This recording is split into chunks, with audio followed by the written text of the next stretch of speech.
On us. On us. Turn up volume. I don't know where it's at. Right here? Turn it up. Turn it. Have talking.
Welcome to Clarinda, Iowa, and Hawkeye 10 Conference Basketball on a Friday night.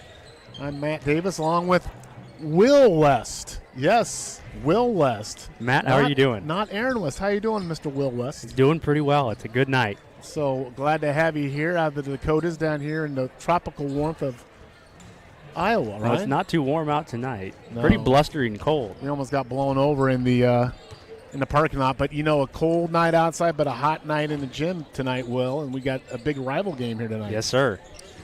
Clarinda and Shenandoah, and we've got a band. Got a band? And something new, Will, that I haven't experienced with the band, we have a gong. With the band has brought a gong, and you may be hearing the gong in the background periodically here, so that's a new rendition to the band here. But, Will, you, of course, ex-Red Oak Tiger, but you have played – in your career, you played football and other things against these two towns. You know how much this rival is. In football, they call it the Page County Super Bowl.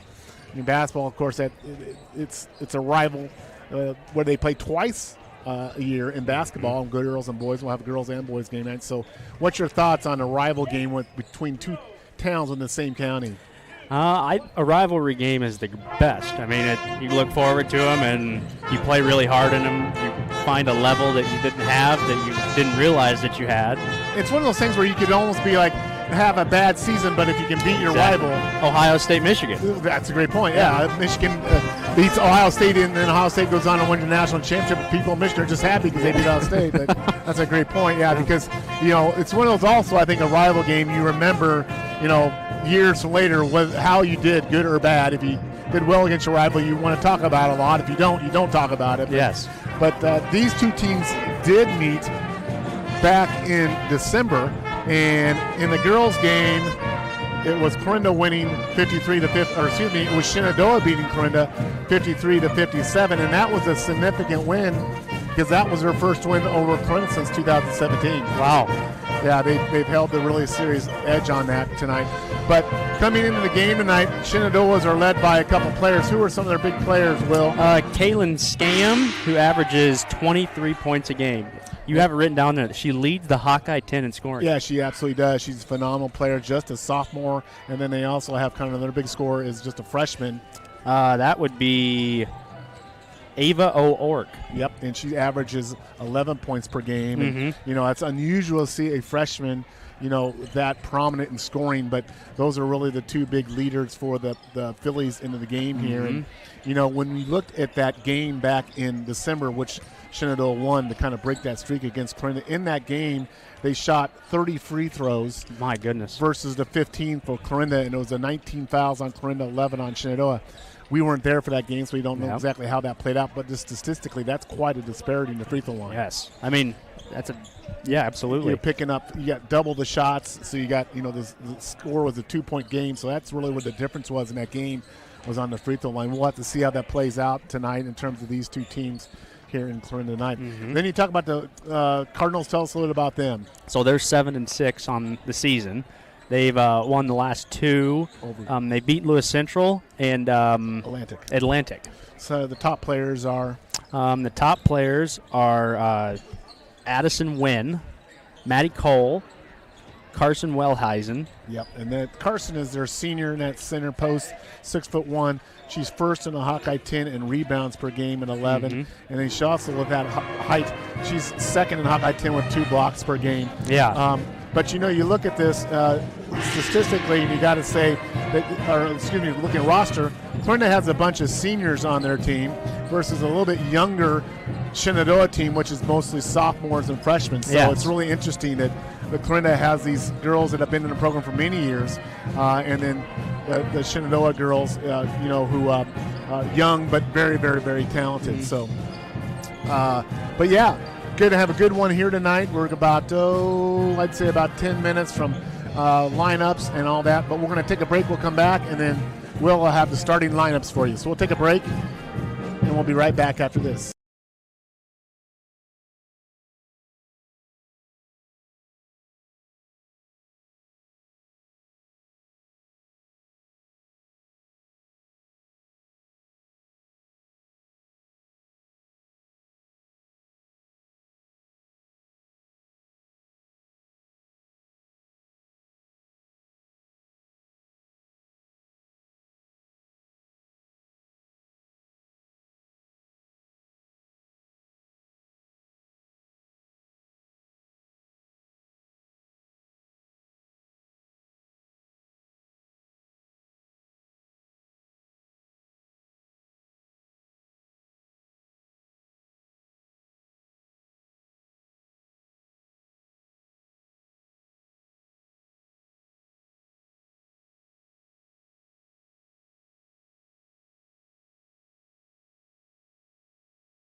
back here in Clarinda, Iowa tonight for the Hawkeye 10 matchup between the Clarinda Cardinals and the Shenandoah Phillies in the girls' game, which will tip off right about 6 o'clock, followed by the boys' game. I'm Matt Davis along with Will West. And, Will, we've got a good one. It's going to be big-time rivals here tonight in this matchup. Why don't we go ahead and get the starting lineups there for both teams? All right. I should say these are projected. These are the projected starting lineups for the Clarinda Cardinals and the Shenandoah Phillies. So for Clarinda, it's going to projected to be a 5'5" senior, number 1, Ellie Cole, a 5'6" senior, number 3, Addison Wagner, a 5'5" senior, number 4, Kylie Meyer, a 6'1" senior, number 12, Carson Wellhausen, a 5'2" senior, number 13, Maddie Cole.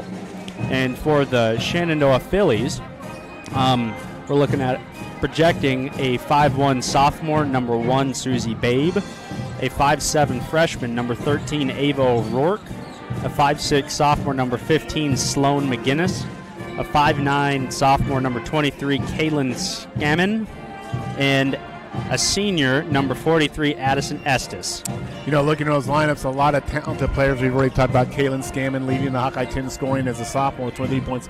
Addison Wagner just became the all-time career scoring leader for the Clarinda girls just last week. So what a significant achievement she's had in her 4-year career here, and just a wonderful player who every night you count on giving good effort. So, you know, 2 squads that are really talented.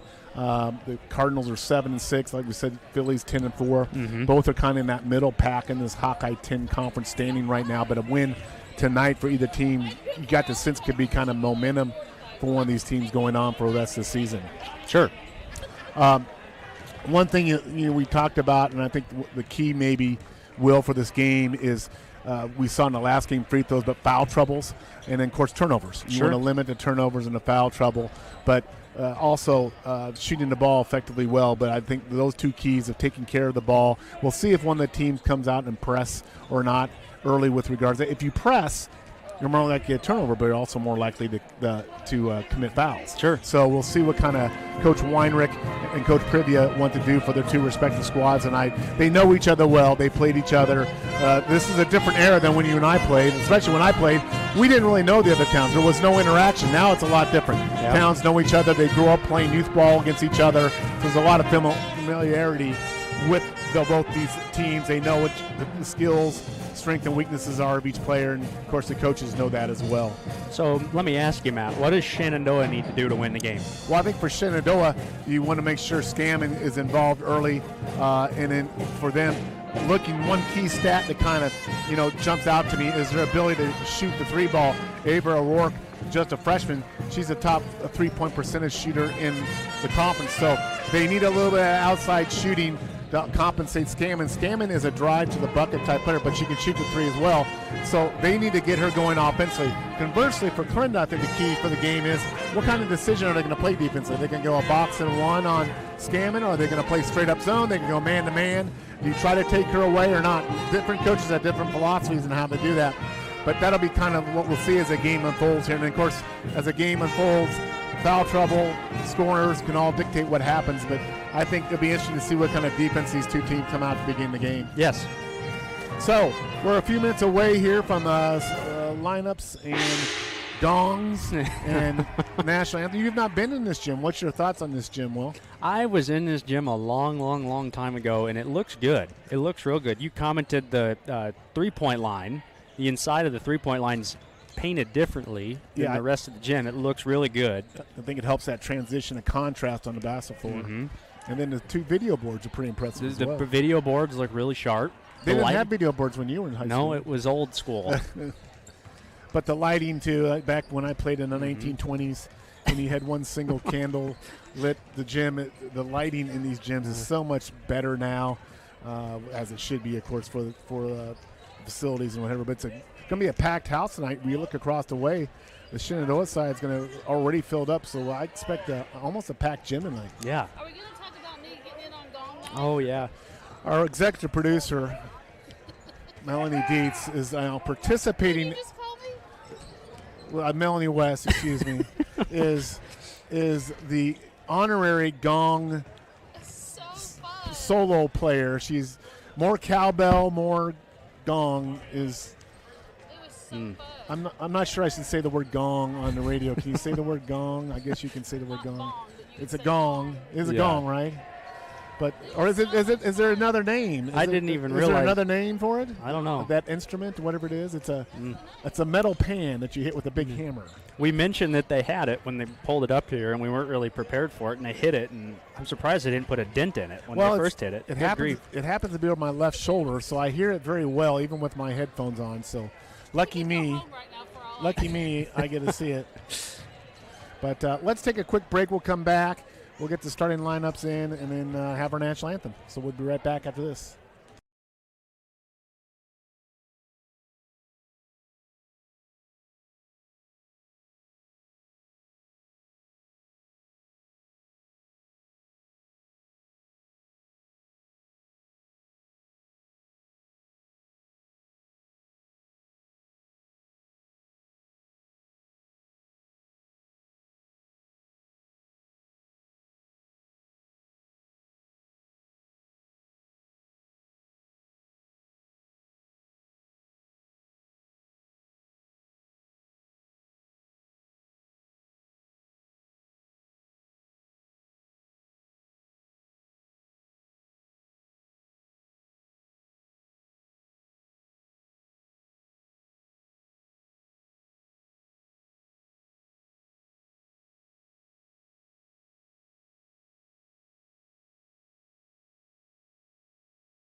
Anthem, is that what you said?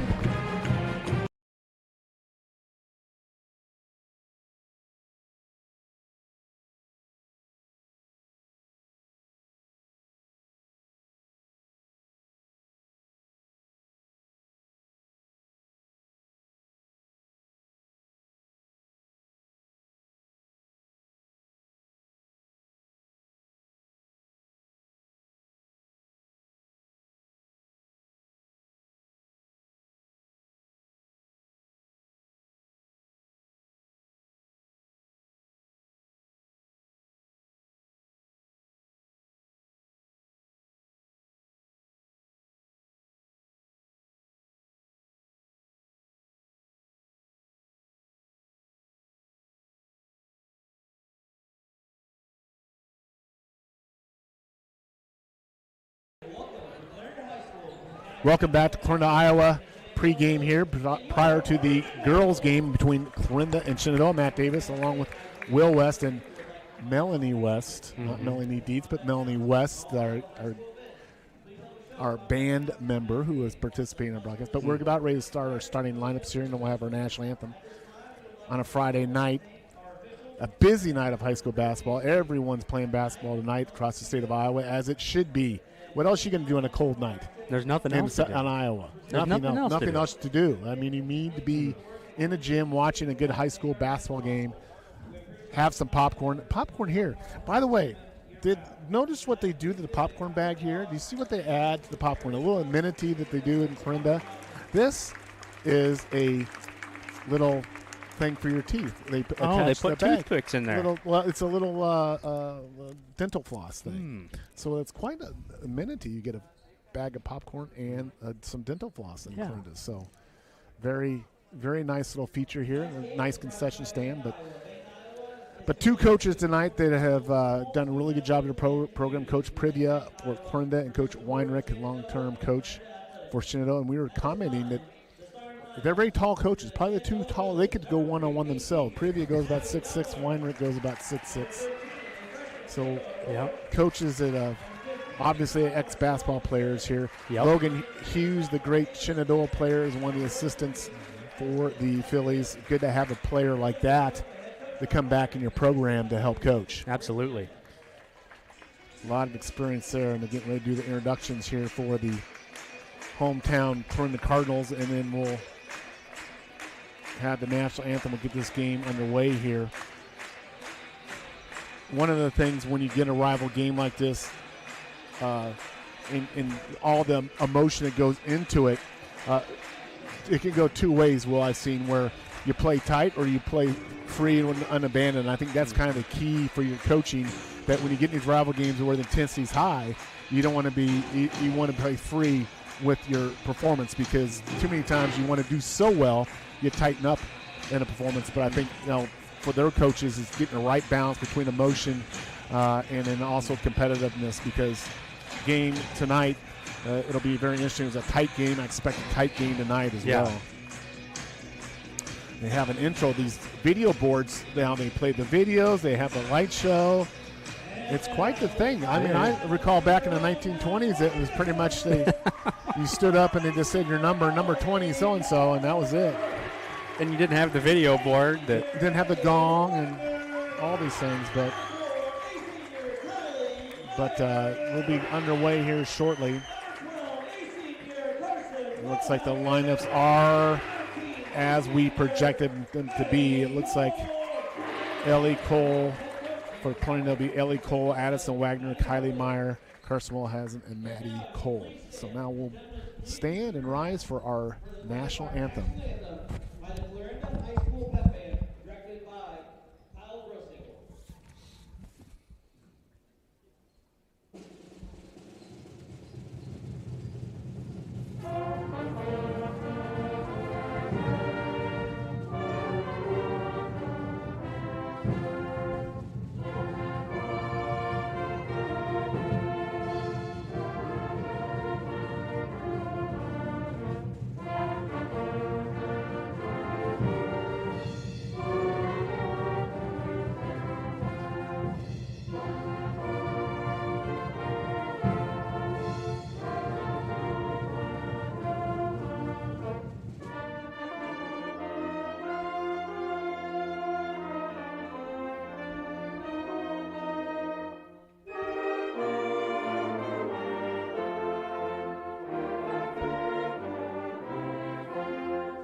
Nicely done by the Clarinda High School Band. We're just moments away here from the tip-off between Clarinda and Shenandoah. We're going to have a good one tonight. Yes, sir. Bringing you back to Iowa and high school basketball on a Friday night, and Cardinals will be in their home whites with red numbers, and the Phillies, will be in their maroon with white lettering. And referee crews here. We're about ready to tip this off. Will Hoslin will be in the center against Estes on the tip. And we'll get this game going. And here we go. Tip is up and controlled by the Cardinals. Maddie Cole with the ball for the Cardinals. Phillies in a man-to-man defense to start the game. Shot up by Cole from three. No good. Rebound in there by Abby Dumler. Abby Dumler is starting lineup, so we did not get that starter right. But that's okay. We'll make a few corrections along the way, won't we? Yeah, the travel.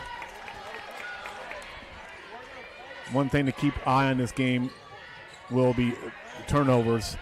Like I say, if you can be efficient with the ball and get your shots up all the time, you have a much better chance of winning the game when you don't waste your possessions. 2 quick turnovers. Yeah, jump ball there, as Phillies did a good job tying up there, so they'll retake the ball here. Just underway, no score. As we started the game here, first quarter, Clarinda and Shenandoah. Ava work, their sensational freshman, bring the ball up there, and she's got stolen by Addison Wagner, though. Wagner on the drive, spin, shot up, and it goes. Good.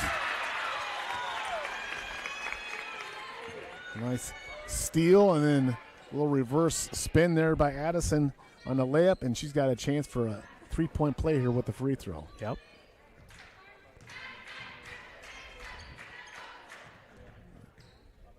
Shot is up and good. Cardinals break on top 3-0. Cardinals going man-to-man as well here to start the game. So kind of defense assignment we've seen with Scammons. Looks like she's being guarded by Addison Wagner. So 2 of the top players going head-to-head right here, defensively and offensively.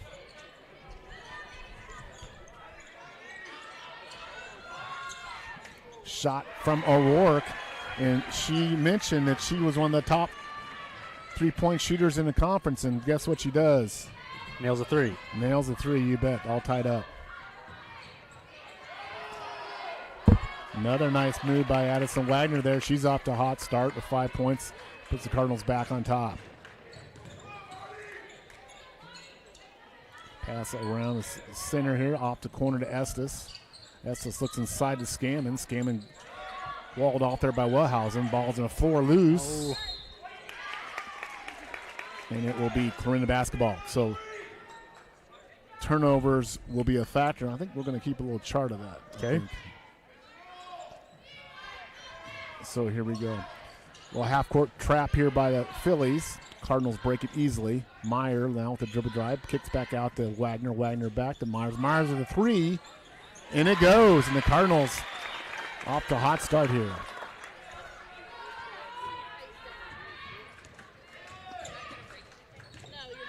O'Rourke now. Cardinals in a 1-2-2 zone now this time. Strapped on the balls loose on the ground. Picked up by Maddie Cole. So another turnover, Will, for the Phillies. That's their third one. And Coach Weinrich wants his team to settle down here. Wellhausen out top. Looks inside to Wagner. Good high-low pass. Yeah. Wagner with a layup. She's got 7 points out of the Clarinda 10. Clarinda 10-3 on top of Shenandoah here. Only 3 minutes gone in the game. Kick out to Dumler, and she knocks it down. Nice kick-out pass, and Abby Dumler with the three-point shot.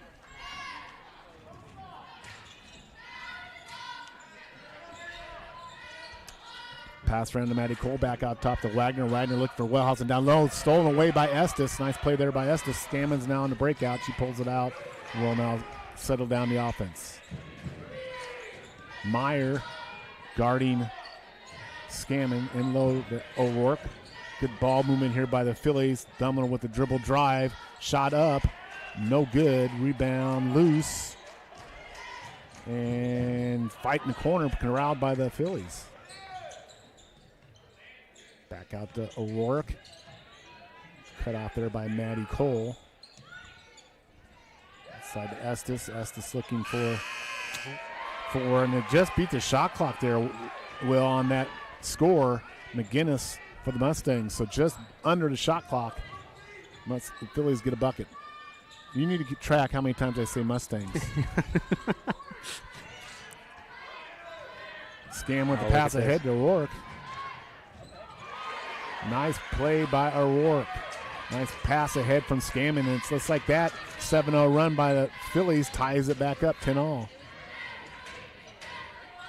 Good start here by both teams offensively. That is Susie Babe with the three that is Ellie Cole. I got my number ones mixed up there. Ellie Cole with the bucket for the Cardinals. That's the stand with the shot for the Phillies. No good. Rebound Wellhausen. So you got Ellie Cole.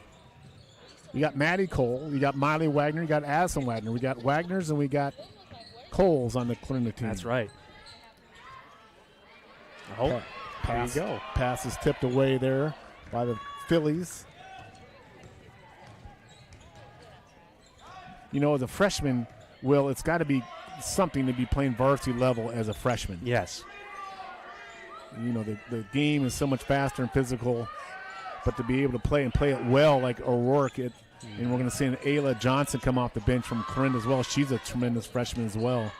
Shot is no good there, rebounded by the Cardinals. Timeout, Coach Privius. So we're going to take a timeout here. We'll be right back after this. 13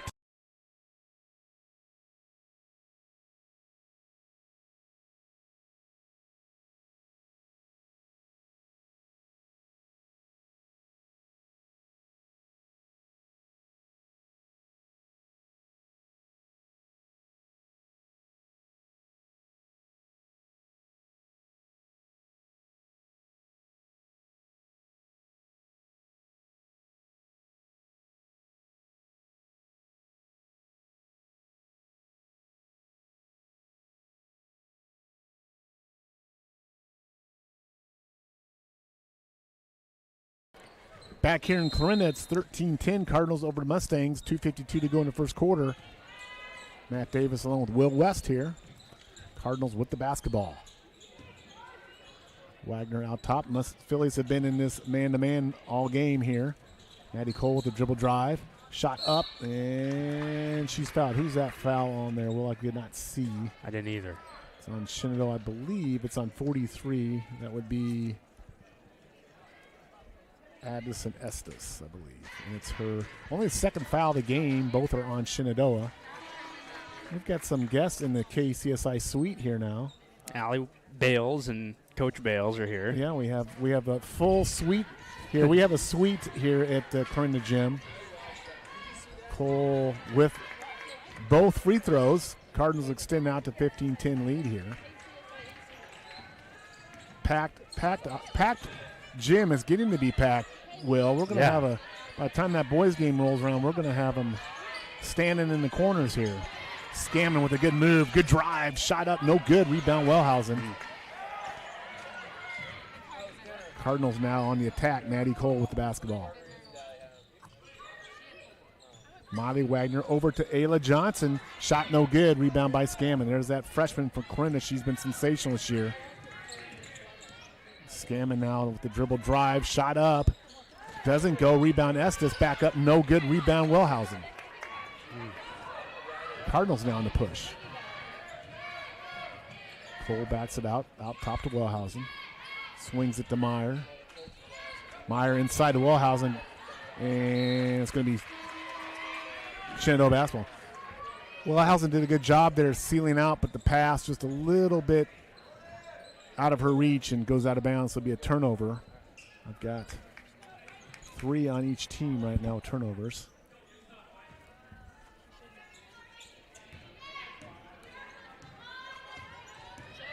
O'Rourke now with the ball for the Phillies.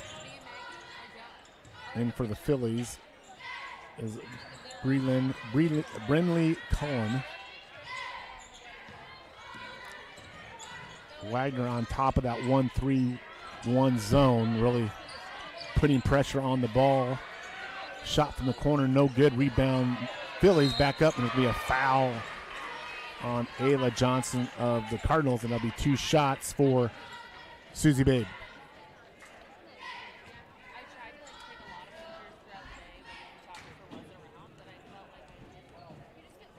Susie Babe's sophomore.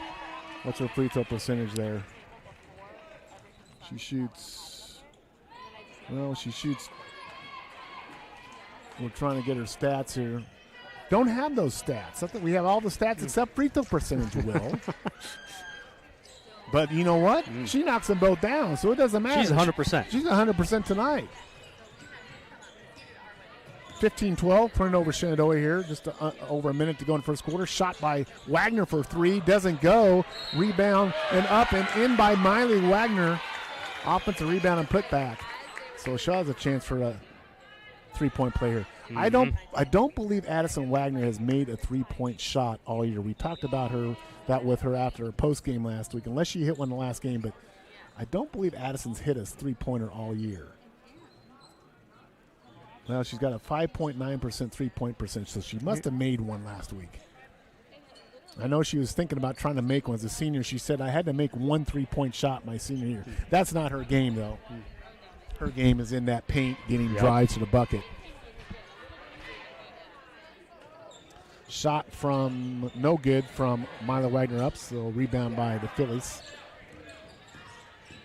Scammon now on the move for the Phillies. Over to O'Rourke. O'Rourke with the drive. Kick out. Shot up, no good. Sloan McGinnis on the drive. She was fouled. She'll shoot 2 shots. Actually, that was not Susie Babe on that bucket last time down. That was Kaylee Bebop. I cannot see the back of the jerseys. 1 and 11. It was an 11, so that's Kaylee Bebop. Got to give her credit for those 2 points last time down for the Phillies.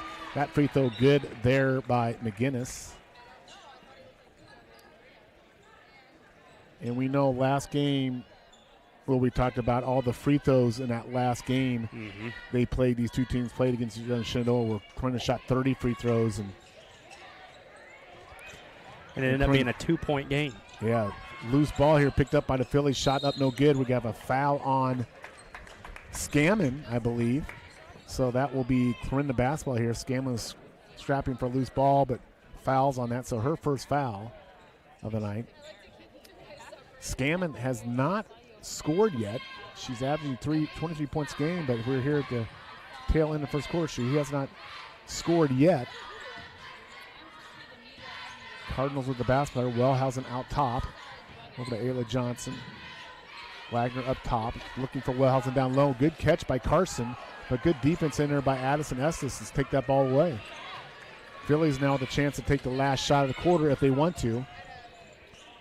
Pass in the corner to Dumler. 13 seconds, turnover there. Ayla Johnson with the basketball on the push now for the Cardinals. Right down Broad Street, pulls up for the shot, no good. Now Scammon back for the Phillies. She has a chance. 3 seconds, 2 seconds, lets it go. No good. No good. At the end of the first quarter, 17-13, Clarinda with the lead. We'll be right back after these.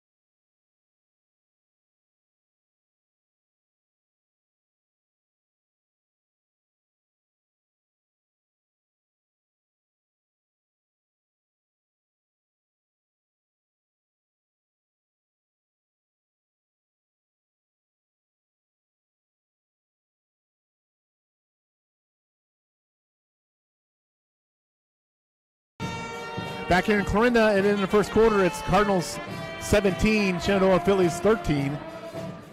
I guess the big note of that first quarter would be that leading scorer Kaylin Scammon is yet to hit the score sheet, but she's been, as well as the gong, hitting the gong, she's been very instrumental in the 4 game.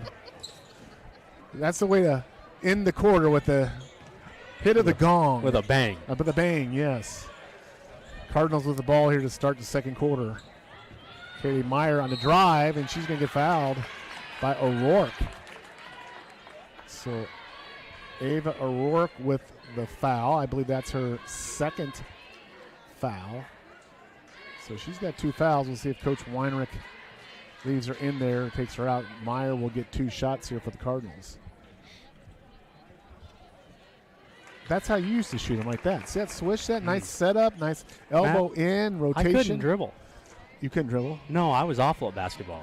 Well, that's why I was on the air. Well, you understand the game, though. You know understand the game. it. You know the game. But I can't play it. Well, there you go. Myers hits the second shot for the Cardinals. If you can't play it, announce it, right? That's right. That's the tip. You're That's a typical announcer. O'Rourke with a 3. Phillies no good. Rebound Scammon. Scammon now dribbles out, kicks it out. Back inside to O'Rourke. O'Rourke back out to Dumler. There's going to be a foul there on Addison Wagner. Is that number 1 on her? I think. I'm trying to look up the board. Yeah, number 1 on Addison. So this ball will be inbounded from the side here for the Phillies. Cardinals really now in a man-to-man defense. That shot was up. nice. Yeah, nice pass, nice cut, but no connection there. Cardinals with the rebound. Ellie Cole in for the Cardinals, over to Kylie Meyer. Nice defense there by O'Rourke. Wallhausen with that tall frame sits out in that high post and has the ability to find cutters with that long reach. But the Phillies have done a good job shutting down those cut lanes. There's a 3 ball that goes for Kylie Meyer. Cardinals stretch this lead out with 22-13, up 9 now, just underway here in the second quarter.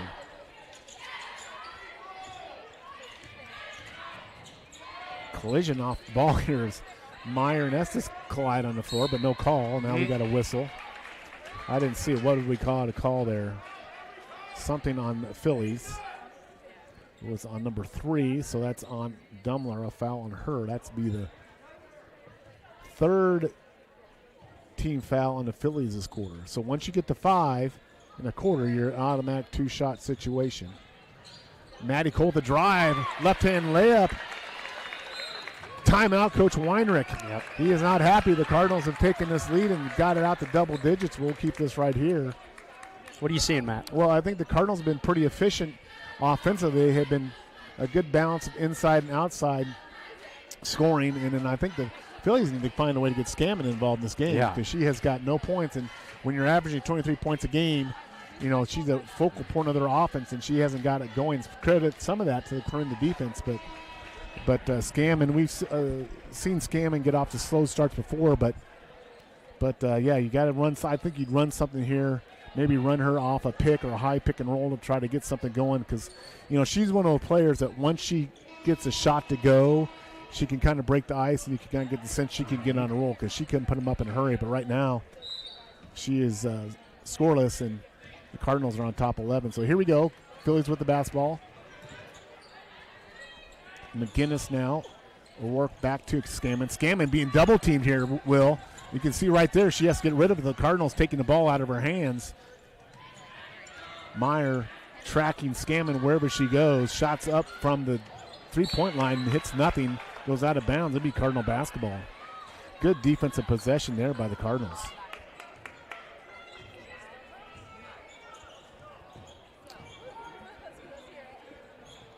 Cardinals now working the ball around the perimeter.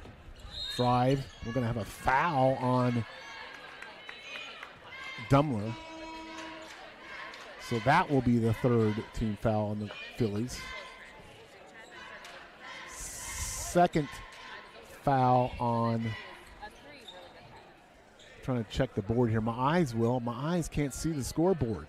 I'm in the same boat, Matt. Oh, no, you're too young. You have to have better eyesight than I do. I've got bifocals hanging off my nose. Wagner with the drive and the bucket. Addison Wagner, she's got 9 on the night. Doing a good job in that low post. Cardinals have really stretched this lead out. It's 26-13. Shot from the corner. Mustangs nothing. Wellhausen with the rebound. Pass ahead to Wagner. Wagner ahead of the field. Going up for the layup. She's got it. Cardinals on a big run here, Will. They're looking pretty good. Yeah, been a long drought here for the Phillies with no score. Addison Estes, though, gets it to go finally. Phillies break that scoring run by the Cardinals. 28-15. 5 minutes to go here in the second quarter. Cardinals of Clarinda on top. 3-ball from Meyer, no good. Rebound there by McGinnis. Scammon now with the ball for the Phillies. Get a pick there. Scammon with the drive, and Scammon finally gets it to go, and she's on the score sheet, 28-17. Now the Mustangs down. So big bucket there for Scammon, but that's what you see, Will. She's a good driver. She can go left or right, and she got it to finally go. And there's Addison Wagner. Yeah. Addison is on fire tonight. She's got 13 points of the Cardinals' 30. So two of the best going at it here, Wagner and Scammon, for these two teams. Pass in the corner to Estes in the low post. Pump fake up. No good. Nope. Yeah, Wellhausen, those long arms kind of bothered that shot, I think, from Estes. Cole over to Meyer. Maddie Cole on the drop in the baseline. Shot up and rolls around and down for Maddie Cole. Maddie Cole, a great athlete, senior, 5'2", all-around athlete. Track, softball, and now basketball, volleyball. McGinnis over to O'Rourke down low, the bebop, and kick out of bounds. Are you an advocate of zone defense or man-to-man defense? Which do you think? I think it depends on the situation. I don't think that one's better than the other particularly. I think it also kind of depends on the offense that you're playing against. That's true. And the personnel you have, I suppose, as well. Because a lot of coaches, are very, regardless of what talent they have or what they're, a man-to-man or a zone or vice versa. Miscommunication situation there. Yeah, on that turnover. But, I think you're right. It really, I think the teams that can play either well have the advantage. Absolutely. But sometimes your personnel just dictates what you have to play. But the Cardinals have been kind of with a mixture of man and zone so far tonight. There's a pump fake by Maddie Cole with a drive. Man, what a great shot there, Will. You know, they've had point deficit, but they haven't given up. They're fighting. They are. The Phillies are really – the deficit is not due to lack of effort. They just haven't been able to get some shots. You got to tip your hat to Cardinals. They have shot the ball well. That was a really tough shot by Maddie Cole, but you got it to go on a baseline runner. O'Rourke now down low to Estes. Estes looking for Scammon. Scammon on a drive. Good move. Up. Doesn't go. Rebound. Wellhausen. Wellhausen doing a good job on that defensive glass for the Cardinals. Maddie Cole over to Ayla Johnson. Miley Wagner with a shot. Doesn't go. And we're going to have a foul on Miley Wagner. 2:34 to go here in the second quarter. The Cardinals have shot the ball well from the field. They have done a good job. A lot of points in the paint for the Cardinals and have done a good job defensively so far on the Phillies. Oh, and they've played physical. They've played tough. Yeah, and taking care of the ball very well. Very low turnover total for the Cardinals right here. As we talk, Kelby Gray checks in for the Cardinals. And Kylie Meyer will get a rest here. Wagner now with guarding O'Rourke. O'Rourke with a really good move, but just couldn't finish off the layup. But a good move to get around Wagner, but just couldn't get the drop. And Phillies have missed a lot of layups here so far. There's a shot by, I think that's Kelby Gray.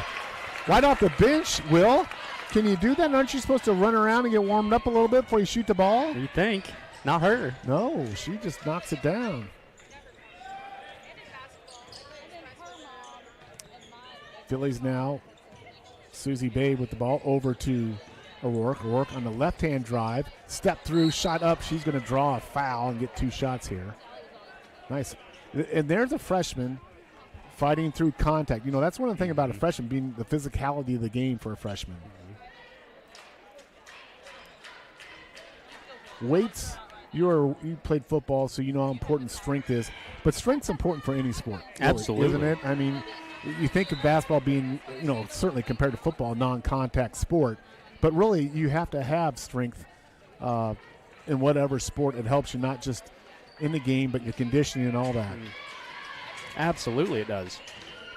And prevention of injuries. Yeah, that's true. I think, you know, you think of strength a lot of times as being quicker, faster, bigger than the other team, but I think a lot of injuries are chalked up to poor conditioning and poor strength. That's a great point, because you really are kind of self-protection as well as improving your game. It's a self-protection because absolutely. You're right. You're able to battle through things that typically may injure you more, and there's so many good benefits of it. But yes. But even in basketball has become such more, you know, the game of basketball is a three-point shooting, but there's still a lot of physical contact that you've got to play through. Like Addison Wagner here, she's a strong athlete, and she can handle that low post even though she's 6 foot. Minute 30 to go here in a half. Clarinda working the clock a little bit here offensively. Wagner out to Kelby Gray. She's going to try another one. And guess what? She knocks it down, Will. She does. That's 2 3-pointers off the bench for Kelby Gray. Or work on the drive. Again, can't get it to go. And there's a turnover by Kelby. She realized she took a little 2-step there. Now, would that have been traveling in the NBA? I don't know. Probably not. You get 4 steps in NBA. You can do 4 steps in the NBA, Will. I mean, I will confess, I don't watch much NBA. Ron can literally run from the half court to the rim without dribbling, and it's allowed in NBA. But this is high school basketball. Yes. You get 1.5 steps, maybe 2 steps. 40-19, Cardinals have broke this one open. Inbound to Scammon with the shot up. No good. Phillies just can't buy a bucket. They have missed a lot of shots around the rim here in this first half. Cardinals here really have had maybe their best half of basketball I've seen so far this year. They have really played well offensively and defensively, hitting on all cylinders. There's Cole on the drive. No call there by Ellie Cole. Picked up by the Mustangs. Mustangs here with 32 seconds to go on the shot clock, 37 seconds in the game. In the half. Scammon with the ball, gives it to Dumler. Dumler over to Bosley. There you go. Bosley knocks it down. Big shot there by the Phillies to get this lead under 20 here, but the Cardinals will get the last shot of this half here. Wagner to Kylie Meyer. 9 seconds to go. Wellhausen out top. Down low to Wagner. Wagner saves it, kicks it back out to Meyer. Meyer with the three. No good. Tipped. And that's half. So at half here in Clarinda tonight, in this girls basketball game, it's Clarinda Cardinals 40, Shenandoah Phillies 22. We'll be right back after this.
All right, we're back.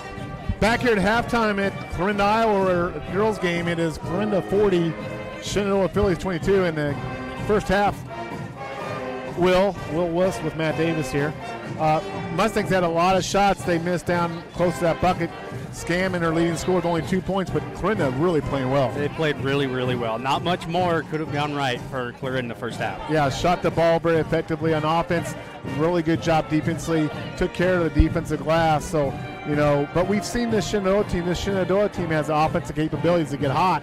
So even though you're down 18, we always talk about the last 2 minutes of the first half and the next 2 or 3 minutes of the second half being really key games because times of the game, because if Clarinda gets hot, they can extend the game and maybe put the game away. Conversely, if Shenandoah can come out of half here locker room and put on some points here, yes, they could get back in this game, and you never know when you get down to that quarter. But right now, Clarinda has played a heck of a game, and I think if you're Coach Privy, you just want to keep rolling with what you're doing. Keep rolling with what you're doing. If you're Shan, figure out a way to get that offensive roll and Clarinda slow down a little bit. Well, since we got a little time here and they're playing the gong with the Clarinda gym, it looks like we got a half court or some type of shot challenge going. Let's talk a little about some things that are really important here.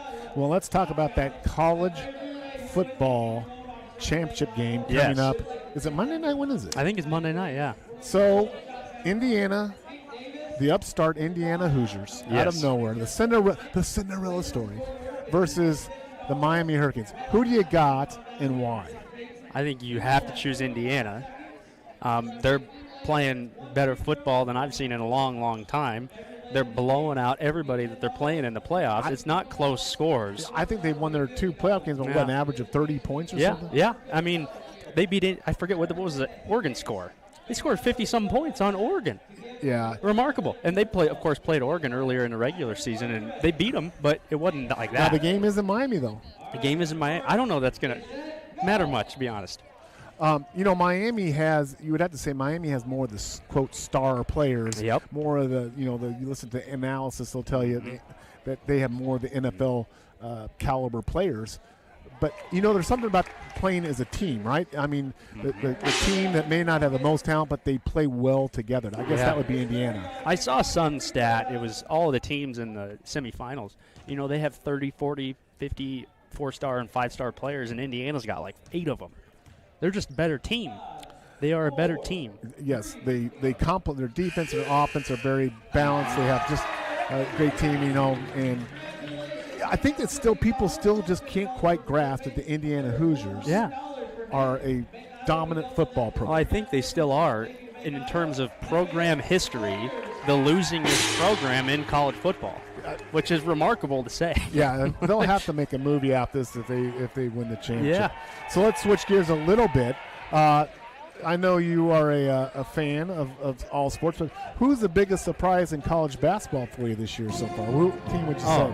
Nebraska Cornhuskers, of course. I kind of thought you might say that. It is remarkable. I think they're, 17-0? Yeah, right? something like that, yeah. Of course, you know who their head coach is. No. Ex-Iowa State guy. Oh, of course. Fred Hoiberg. Well, Iowa State's doing well this year as well. Yeah, but I think it was you who were driving down here, correlated Nebraska basketball to Indiana football. Yeah, Indiana traditionally basketball school, and they're good at football. Nebraska traditionally a football school, good at basketball. They flipped roles. And the people in Nebraska who are so diehard football fans are sitting here training basketball, and like you said, in Indiana, a state renowned for basketball, the movie Hoosiers and all that, suddenly they're a football school. Yes. It's just, the world's upside down, Will. Yeah. The world's upside down, man. The world's upside down. The Bears are in the playoffs. I mean, good Lord. And they're winning. Well, ever since the Pope, Leo came to be, he's a Chicago guy. I think he's been putting in the word for the Bears. I don't know, but that's the good thing about sports is that that a team with the right coach and the right players can have their day. And right now, this is the Indiana Hoosiers' time, and they, to get a championship, which would be unthinkable even short as 3 years ago, is good for the sport. I think that's great when you see those types of stories. Your powerhouse teams are always there, but every once in a while you've got to have some Cinderella story like this that comes along. But it'll be a good game. I hope it's a close game at least. I mean, make it exciting. Well, the thing is, I think Miami's defensive line has the ability to give Indiana fits. I really do. I think Miami's defensive line is just remarkable. Well, that gong guy agrees with you. Every time we say something he likes, he hits the gong. But it'll be a good game. I hope it's not on too late, because if it's anything past 9 o'clock, I pretty much can't watch it. I'm fast asleep. You might need to drink an energy drink or something, Matt. Yeah. How are you? We're getting all kinds of celebrities up here in the KCSI suite. All kinds of celebrities up here in the KCSI suite. Well, it's a full house up here. We've got our Melanie. They're everywhere here, but. So we'll be back when the second half starts.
right, and we're back.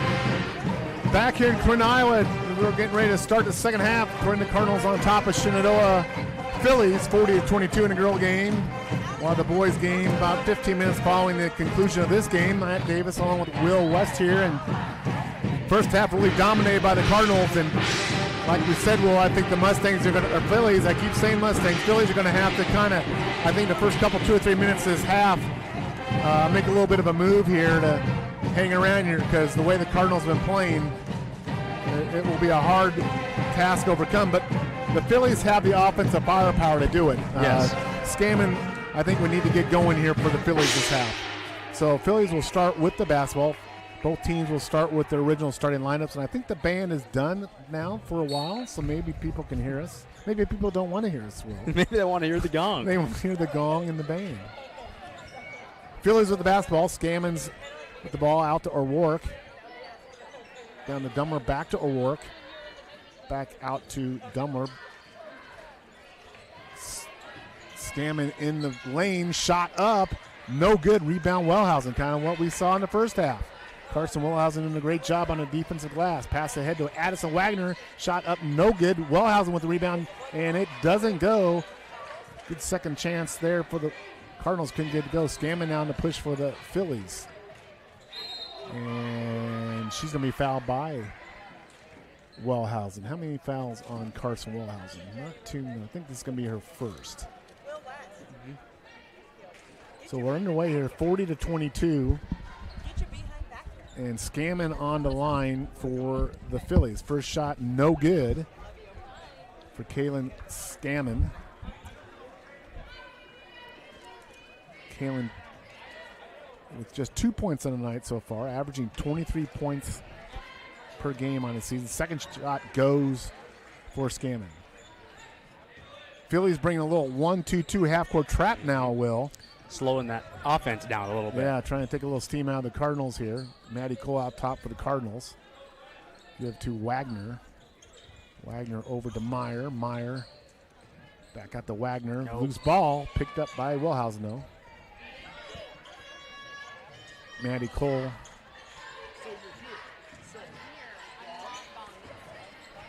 Kalia Meyer now with the pass over to Maddie Cole. 3 seconds, 2 seconds, 1 second shot up, no good. Rebound, Addison Estes. Scammon now with the ball for the Phillies. Scammon with the basketball. Back out top to O'Rourke. Dummer now with the ball for the Phillies. Pace is slowed a little bit here to start the second half. Pass inside to Estes. Ball fake. Spin. Blocked by Wellhausen. There's that long reach of Carson. She's third in the Hawkeye 10 with the blocks. She got one there. Wagner out top for the Cardinals. Swings it over to Meyer. Meyer with a three-point shot. No good. Rebound, Estes. Scammon on the push now for the Phillies. Spin. Step through. Stolen away by Maddie Cole. Pass ahead to Addison Wagner. And she gets a layup. Nice look ahead by Maddie Cole there. Yes. Well, she found her teammate way down court and gave her a good pass. And the Cardinals on the board here in the second half.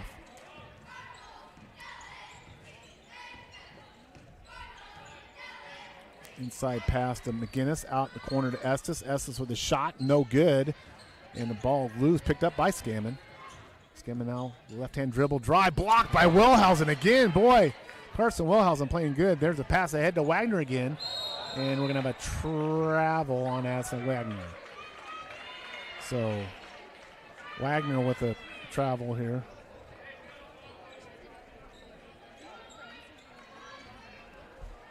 And here we go. 5:15 to go in the third quarter. It is Clarinda 42, Shenandoah 23. Ava O'Rourke with the basketball out top. Just a freshman, tremendous player for a freshman. Going to have a great career there. Shot is off from the corner there by Kaylin Scammon, no good. Rebound by Cardinals. The pace, you can tell, Will, is a little bit slower this half than when we started in the first half. Wagner kicks out to Meyer. Meyer with a three-point shot. It goes. Kylie Meyer with the shot. She's got 11 points on the night. Doesn't seem like she has 11 points, but playing a great game there. She's not only doing it offensively, but she's carried a lot of the defensive assignment on Scammon. There's Kylie Meyer, very quick athlete. Push, charge there on O'Rourke. Wagner picks up the charge there. And that will be on O'Rourke, and that is her third foul. So Ava O'Rourke with 3 fouls. Let's see if Coach Weinrich stays with her or gets her out of the game here. Looks like Coach Weinrich will leave. I think at this point when you're down 22, you've got to leave your best players in there. Yes. 45-23. And it's going to be Maddie Cole giving it over to Ayla Johnson. Inside to Miley Wagner. Nice high-low pass from Addison Wagner to Miley Wagner. Wagner to Wagner. Sounds like a law firm. Wagner to Wagner. Wagner and Wagner. There's a 3-ball shot corner from, I think that was Susie Babe with that shot for Shenandoah. Pass ahead. Shot up good. That's Miley Wagner there. They have moved the ball so well. They really have. They pushed the ball up court, and they've been looking down low. A lot of high-low passes, and Clarinda has done a good job receiving those passes and squaring up to get the shot to go. And here, Miley Wagner has a chance for a 3-point play. And she has it. So it's 50-26, 3:52 to go here in the third quarter. And I'm trying to see, check on my Miley Wagner with 7 points on the night. Scammon back out top to O'Rourke. Guarded by Meyer. Meyer's so quick, Will. She can stay in front of that. Cardinals are really preventing dribble penetration. There's a good block by Miley Wagner, but O'Rourke stays with it on the putback, and she gets it to go. And Coach Weiner's going to call a timeout. Yep. We will keep it right here. It's going to be a 30-second timeout. So 50-28, 3:18 to go. And we talked about coming out of halftime those first 2 or 3 minutes of the second half, and Clarinda's extended the lead. Yep. So at this point, it's really a time number game. You're up 22, 3:18 to go. You're Clarinda. You don't really want to change your offensive philosophy, do you? You just want to keep the gas, maybe pedal on the gas. slow it down a little bit. Maybe a little bit. Play smart with the basketball, but it's one of those fine edge things. You want to keep your team rolling. You don't want to, go into a shell, but you do want to kind of run a little clock, be a little more methodical, but not lose that edge. Yep. But well, I mean, they're moving the ball so well, like you said. They're moving the ball up the court quick. They're looking down low, and that's what a lot of these points in the second half have come from. Yeah, almost all their buckets have come off assists. When you get a high assist percentage off your shots, you are moving the ball well, and it's a great point because it's not just someone going one-on-one. A lot of those passes are breakouts or cuts or movements from high to low action, and Cardinals have played well. Now Cardinals will be bringing the ball up a little 2-2-1 press. Wagner top to cornerback out. Trying to see here. Wagner up with a shot, no good. O'Rourke with the rebound and on the push now for the Phillies. All the way down. Doesn't get it to go. Ayla Johnson now with the Cardinals. She breaks it back the other way for the Cardinals. Ayla pulls up at the free throw line, kicks it back out. We're going to have a travel there on Kelby Gray. Kylie Meyer right back in the game. She just gets a little rest. Kelby Gray comes out. Kelby Gray with 2 3-pointers in that first half. Anytime you get points off your bench, that's a big thing. Bonus points, Will. Bonus points. They're like, you get a little extra bonus when your paycheck, a little bonus.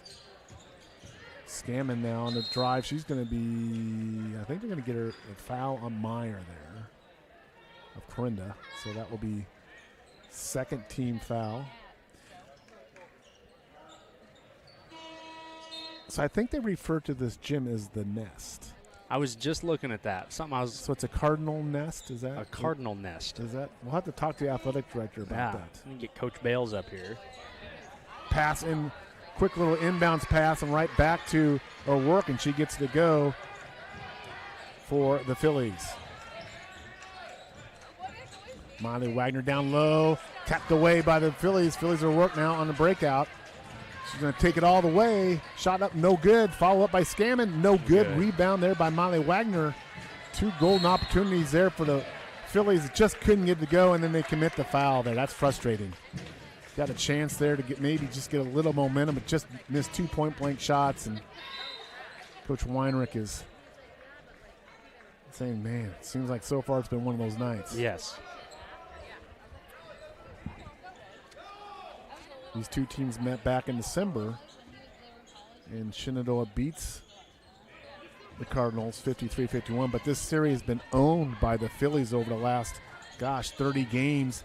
It's a 28-1 series advantage for the Phillies. It looks like Clarinda knew exactly what they wanted to do when they came in here. They studied film from December. They probably looked at a few other games. They knew the game plan, and they've executed it to a T. Yeah, and the one thing I will tell you, too, we kind of mentioned at the top, too, Will, is that these are a lot of seniors on this Clarinda team versus playing against really talented freshmen and sophomores. As talented as these freshmen and sophomores, when you're a senior and you play your rival, you really want to get that win your senior year. You don't want to go out your senior year losing to your rivals. I think there was even extra motivation on the Clarinda girls in this game.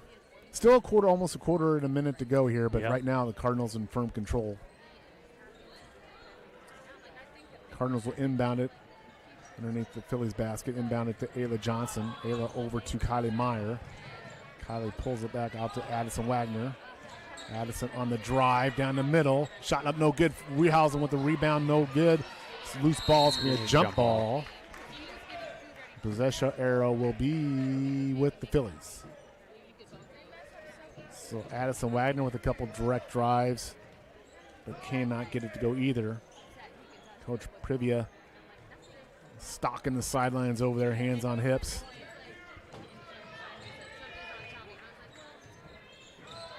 Scammon with 3 points on the night, but now make it 5 because she pulls up jumper. There's a good jumper from Kaylin. Maybe that'll get her going here. Pass ahead. And again, the story Cardinals, of the second half. Yeah, Cardinals just beating the Phillies down the full. We've seen that time and time again where they've beaten the Phillies down the court and got a quick transition bucket. Scammon with a nice move. Runner in the lane. No good. No good. Estes rebound, no good. Under a minute to go. And then again, the Cardinals breaking down. Addison Wagner up, and it goes. But Coach Weiner needs a timeout here. He's saying, ladies, we've got to get back. It's like a track meet. The Cardinals are winning it right now. That's right. They are. Really looking up the court. And you mentioned about watching tape. I'm sure that's something Coach Privia saw or thought they could do is on those misses, run-outs, push the ball up court and beat the Phillies down the court. And that's what's happening here, especially in the third quarter. They've scored quite a few points off of that exact setup. Yeah. But Clarinda has expanded the lead even from halftime up 22 here with under a minute to go. And, you know, we anticipated a close game, and but the Cardinals have just really dominated this game from the get-go. I don't think maybe the Phillies led briefly for early, maybe first minute or so in the game, but the Cardinals have been really double-digit lead since about the 3-minute mark within the game. They have been in lead of double digits and have maintained it, and they even extended it out here with about a minute to go in the third quarter. And when these teams met up in December, Clarinda scored 51, Shan scored 53, and here we are starting the fourth. Nearly about to start the fourth here. Yeah, that's a great point. Offensively, Clarinda has just had their way here tonight. Like I said, it's not like they're shooting a lot of threes. They're getting a lot of transition, a lot of buckets to the basket. Addison Wagner with 19 on the night. Kylie Meyer has played well. And conversely, the Cardinals have held Scammon below her point total. Absolutely. Pass to Babe over to McGinnis. McGinnis back to Babe, no good. Rebound, Wellhausen. Again, now must the Phillies get back there on that particular transition. Wagner gives the ball to Ayla Johnson. Kick over in the corner to Meyer. Meyer's going to take the three from the corner. No good. Rebound, Wagner over the back on her. So that will be Addison's second foul, but only third team foul on Clarinda. And also that first game, we noted the free throw totals. Shenandoah went to line 30 times in that game, and that has not been the case anywhere near that case here tonight with a quarter to go. 54-32, Clarinda on top. Less than 10 seconds to go in the third quarter. Phillies with the ball, scamming out top. Dribble drive in the corner, and we're going to have a push on Johnson, so that'd be the fourth team foul. 6 seconds to go. Ellie Cole's going to come in the game. Out will go Ayla Johnson. So Phillies will get the last shot here of the quarter.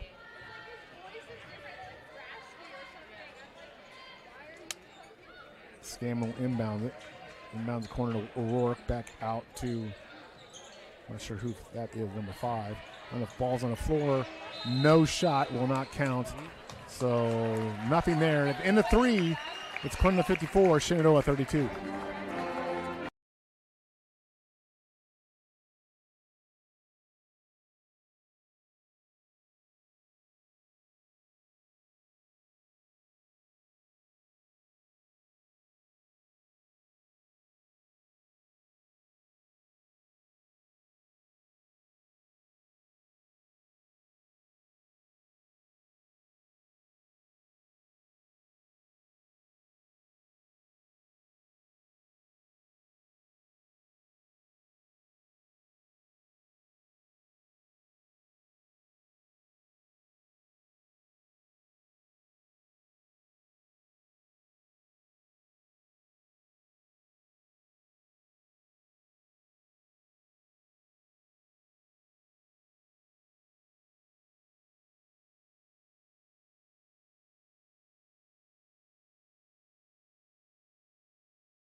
Back here in Clarinda, start of the fourth quarter. It's Cardinals of Clarinda 54, Phillies of Shenandoah 32. Cardinals will have the basketball in a game that we anticipated to be closer, but to this point it has been all Cardinals, and barring some miraculous comeback here, Cardinals are have control of this game. Meyer with the ball for Cardinals, swings to Wellhausen out top, over to Cole on the wing. Cole with the ball fake on the dribble drive, pull up, pass over to Wellhausen. Wellhausen shot up and in. You know what Carson Wellhausen does so well, Will, is when she gets the ball, she uses that long frame, she keeps the ball high, she does not bring it down. And she gets the basket. And gets the basket or gets the rebound, using the height to her advantage there. Well done by Carson. And number 25 for the Phillies, I don't know who number 25 is. That is Megan Bosley. For the Phillies with the shot. She's in the game now. Pass over to O'Rourke. O'Rourke with the 3. It won't go. Rebound is going to stay with the Phillies. Went off Addison Wagner. We will have the boys game about 15, 20 minutes after conclusion of this girls game. Addison Estes with the shot for the Phillies off the rim. Bounced around 3 or 4 times, and it drops for Addison. Maddie Cole gets it to Addison Wagner. Maddie Cole and Addison Wagner are seniors, and boy, they have competed together a lot in so many different sports here in their careers. Addison Wagner with the putback there. She was fouled. She'll get 2 shots. You know, you build those bonds with your classmates, you know, and as you go through the school, you know, your career and the ebbs and flows of it, you know, of your, especially in the sports context of, you know, playing multiple different sports. And yes, and I always said you can learn things from being on good teams and bad teams in your career. You know, absolutely. Much rather learn it from the good perspective. Yes, I think you said your football team, Reddick, was 4-5 your senior year. My junior year we were 4-5. Yeah. So you know, pretty competitive team there. Maybe not so much the other years, but you know, you take something away from every season, and I think the key when you play sports in high school is while you have that opportunity, realizing that you're in high school. Most athletes don't go on to play college ball. This is your opportunity to play competitive sports and to take the best advantage of it you can, to work on your skills, to be the best you can at whatever that sport is. Football, basketball, whatever it might be. There's a foul on Wagner. She picks up her foul there. That's her 3rd foul. Yes. But, I mean, truthfully, I mean, most people don't go play on anything beyond high school. So it's a unique time in your life. I think it's hard for young people to realize sometimes in the middle of the season you're playing 3 games a week that it's a great opportunity to put on a jersey and play on a Friday night in the gym in front of a bunch of your hometown people. It's a unique opportunity that you have. Well, and for a team like Shenandoah that's so young, you've got so much in front of you. So it's good that you're forming these bonds early. I'm sure that these girls have played their whole lives. And it's different now. Maybe not so much you, but they play so much in the summer now, whatever it is, volleyball.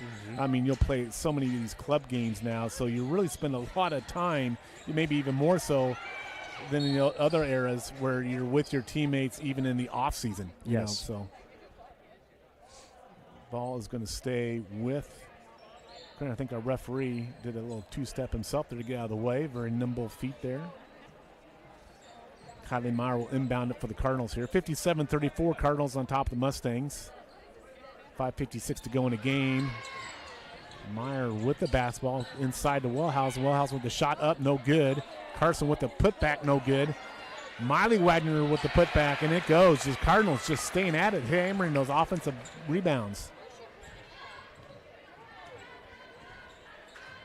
Just a dominating performance tonight by this Clarinda Cardinal girl basketball team. Scammon with the long three. No good. The ball is chased down the corner.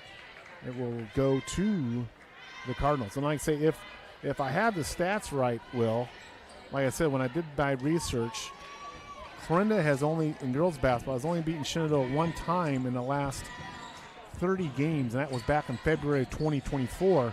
So this will be a pretty monumental victory for the Cardinal girls tonight.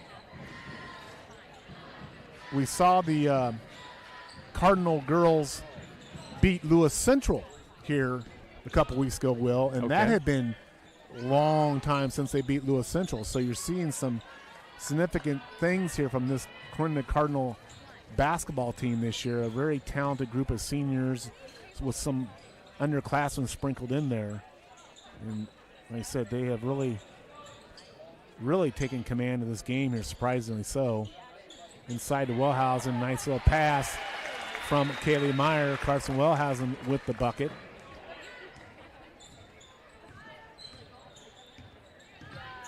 (63-34), Clarinda on top. You know, Carson only has 4 points, but it seemed like she's been a lot more of a factor than that. She's got double digits rebounds. She's the Hawkeye 10 leader in rebounds, and she hasn't had any points, but man, she has been instrumental on the boards and defensively with her block shots. Yes, well, I mean, with her height, even on defense, it's huge. Yeah, even if she's not blocking the shot, you know her presence there in the middle defensively and that's having, I think, an impact on some of those Shenandoah shots in the low post. Another great defensive play here. Yeah, Addison Wagner with it, followed up by her teammate, though. Kylie Meyer trailed the play. Good hustle there by Kylie.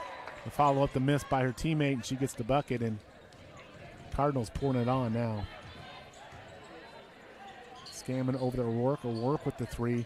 There's a good freshman right there. Like you said, there's brighter days ahead for this Phillies team with Ava O'Rourke, just a freshman, Scammon just a sophomore. I mean, boy, watch out for this Philly team in the coming years. Maddie Cole with the drive, and she's going to take a tumble there, but the ball goes to her teammate, Miley Wagner. You know it's your night when you trip and fall, but the ball goes to your teammate, and she scores. 30-point lead now for the Cardinals. Scammon over to O'Rourke. O'Rourke with 14 points on the night, leading scorer for the Phillies. Scammon with 5 points on the night. I would have to think, Will, this would have to be her low point total this season so far. Well, she's averaging 23 points a game. Yeah. And, you know, some of that you tip your hat to the Cardinal defense doing a great job, and some nights, you know, it's just not your night some nights offensively too as well. Kelby Gray in there for the Cardinals now. Leah Johnson, a freshman for the Cardinals. Dribble drive, spin, shot up. Ayla gets it to go, and she gets on the score sheet. As I'm looking for my, is this my water there? I think that's mine. That's her. Yeah. Searching for my water bottle here. Oh, well. We got 2:56 till the end of this one. 69-37. The Cardinals will move to 8-6 with this win tonight overall in season. Coach Weinrich getting some reserves in there. Lexi Lawman in there. Now Ayla Johnson with the steal for the Cardinals on the breakout.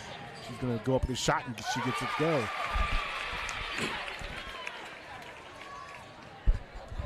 I'm not sure what the high point total is on the season for the Cardinals, but they may be close to getting that. 71 points. Scammon with the shot, no good. Rebound Johnson for the Cardinals. 2:28 to go in the game.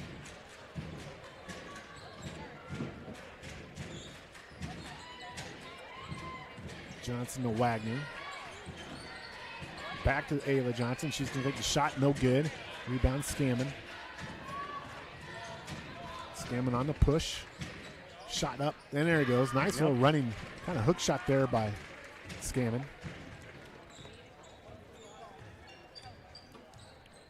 Under 2 minutes to go now. We're wrapping up this game here between Clarinda and Shenandoah. Meyer over to Wagner. Meyer now inside to Wagner. Wagner up with a shot.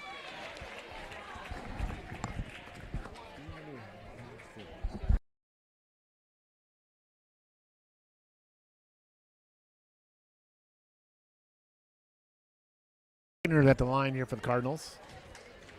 Addison with 20 points on the night. Will, I'm going to rely on your eyesight, buddy. I cannot. I got bifocals on to help me read. I'm squinting, looking at the scoreboard. 21 points. 21 points for Addison. Scammon checks out of the game, so she'll finish her night with 7 points.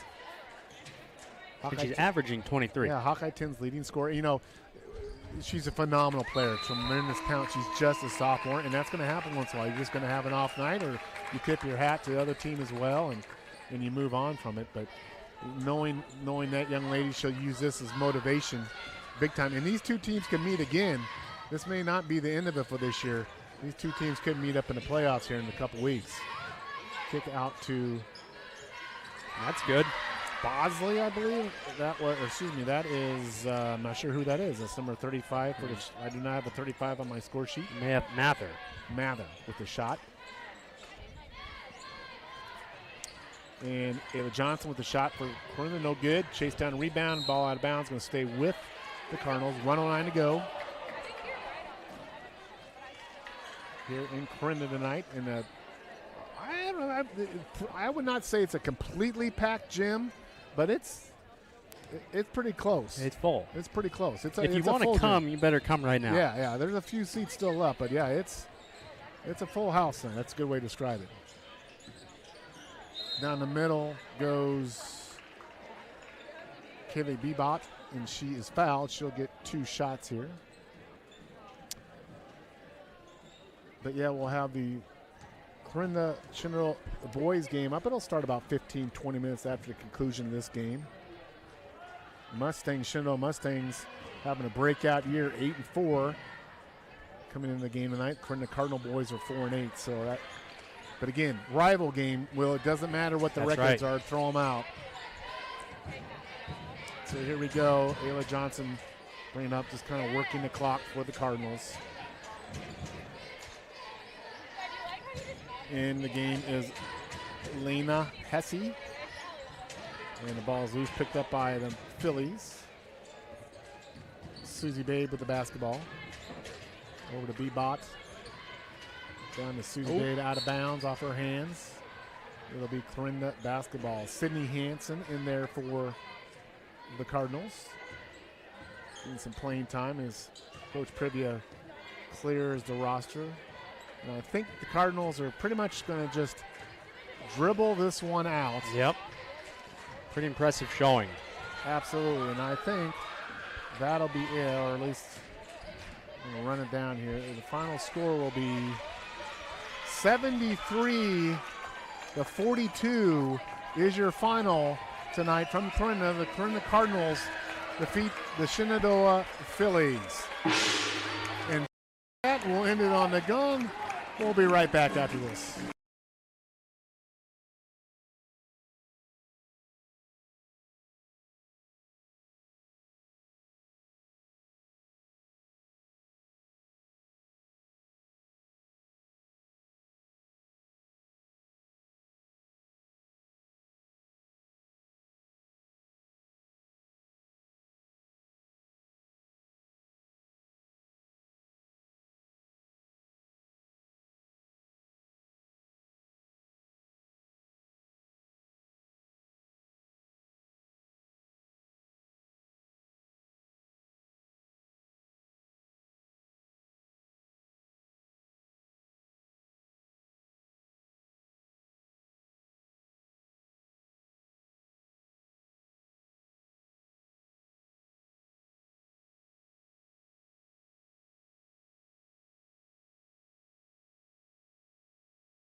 Okay, welcome back. Just before the boys' game, Matt Davis and Will West. You bet. Here in Clarinda, Iowa tonight, we have just finished the girls' game where Clarinda defeated the Shenandoah Phillies 73-42 in a game that we expected to be close. It was a 2-point game in Shenandoah that Shenandoah won, but Cardinals flipped the script here in Clarinda tonight and blow out the Phillies. Tonight, boys' basketball game, we're expecting a close game as well. Here the Mustangs come in 8-4 on the year, Cardinals 4-8. And when we look at these two teams, Will, tell us a little bit about the Shenandoah Mustangs. They've won 2 in a row. They've beaten Red Oak and Stanton. They beat Clarinda on December 15th, 42-37. And since 2017, Clarinda has been 20-1. But Shan's last win, which was December 15th. So it's a series that has been historically owned by Clarinda, but Shenandoah turned the table last one and got the win. And as you were saying earlier, it's a rivalry game. You bet. Who are some of the standouts for the Mustangs, Will? So for the Mustangs, it's Carter Sells, and he's at 15 points per game. Joe O'Rourke averaging 8 points a game. That's Gabe Buttry, who's averaging 10 points a game.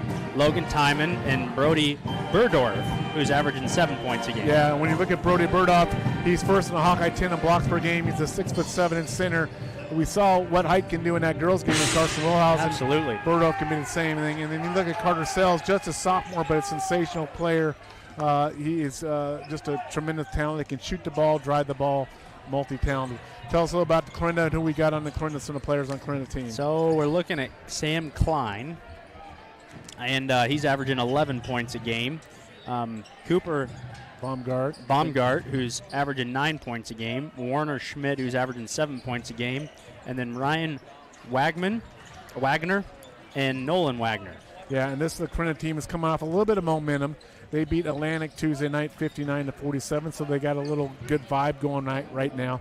But when you look at the breakdown of these two teams, Aaron, I called you Aaron for the first time all night there, Will.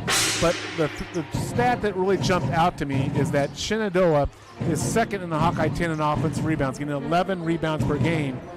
Clarinda is the second from last worst defensive rebounding team. So that would seem to be, on paper at least, a mismatch where Shenandoah really controls that offensive glass. And I think that's going to be a point of emphasis for Clarinda tonight. They'll really control the defensive rebound, try to limit Shenandoah to one shot. And I think that'll be a big challenge for them tonight as well. And then you look at Shenandoah as well. This is the team, points against Shenandoah only gives up 49 points per game.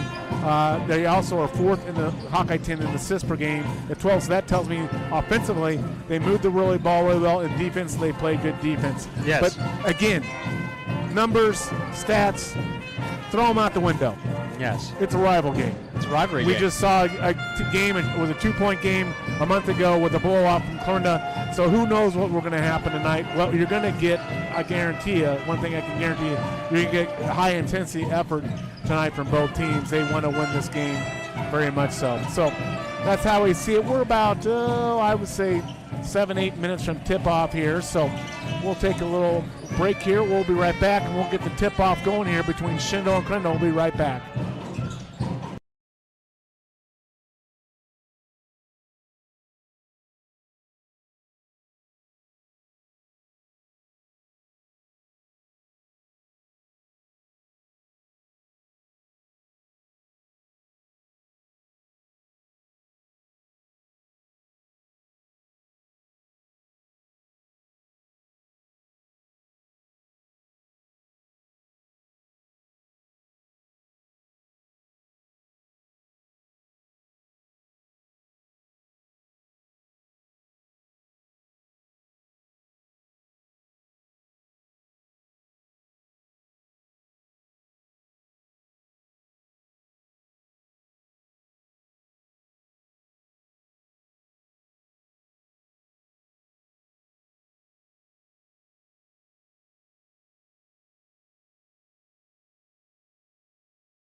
Welcome back. Welcome back here in Clarinda. We are awaiting the tip-off and the start of the Shenandoah versus Clarinda boys basketball game, and we're just talking a little bit off air there about rival matchups and, two teams. We're Red Oak guys. Of course, we're used to Red Oak Shen rival and that something, but, it's a little different vibe when you're in the same county. I know. I mean, when you share so many things from a county perspective, like Clarinda and Shenandoah do in relation to that, but not, all teams down here are pretty close proximity, but when you're within the same county, it's got a little bit different vibe to it here. But big turnout here by Shenandoah crowd tonight as well as Clarinda, and we will get underway here shortly. It'll be, the previous game you mentioned was played back in December, and it was Shenandoah beating Clarinda 42-37 in a series that historically been dominated by the Cardinals. So, I think that had to probably be a big mental kind of breakthrough for the Mustangs to get a win over Clarinda.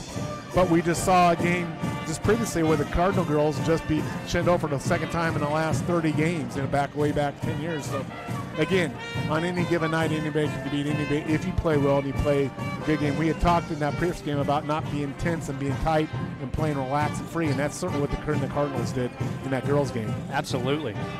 We have some of the Cardinal players here. Maddie Cole in front of them played a great game. She's a senior, so played a good way. And like I said, that may not be the end of it. I think both those teams are 2A schools, so you never know the way the playoffs match up. You could see a Shenandoah Clarinda matchup for the girls or the boys for that matter in playoff time. So it's a chance you could see each other 3 times a year if it breaks that way here. But sure. So projected lineups for both teams. Yep. For the Clarinda Cardinals, we're looking at a junior 6-foot, number 2, Ryan Wagner, a 6'2 senior, number 3, Warner Schmidt, 6'2 senior, number 4, Sam Klein, a 6'3 sophomore, number 11, Cooper Baumgart, and a 6'2 senior, Aiden Johnson.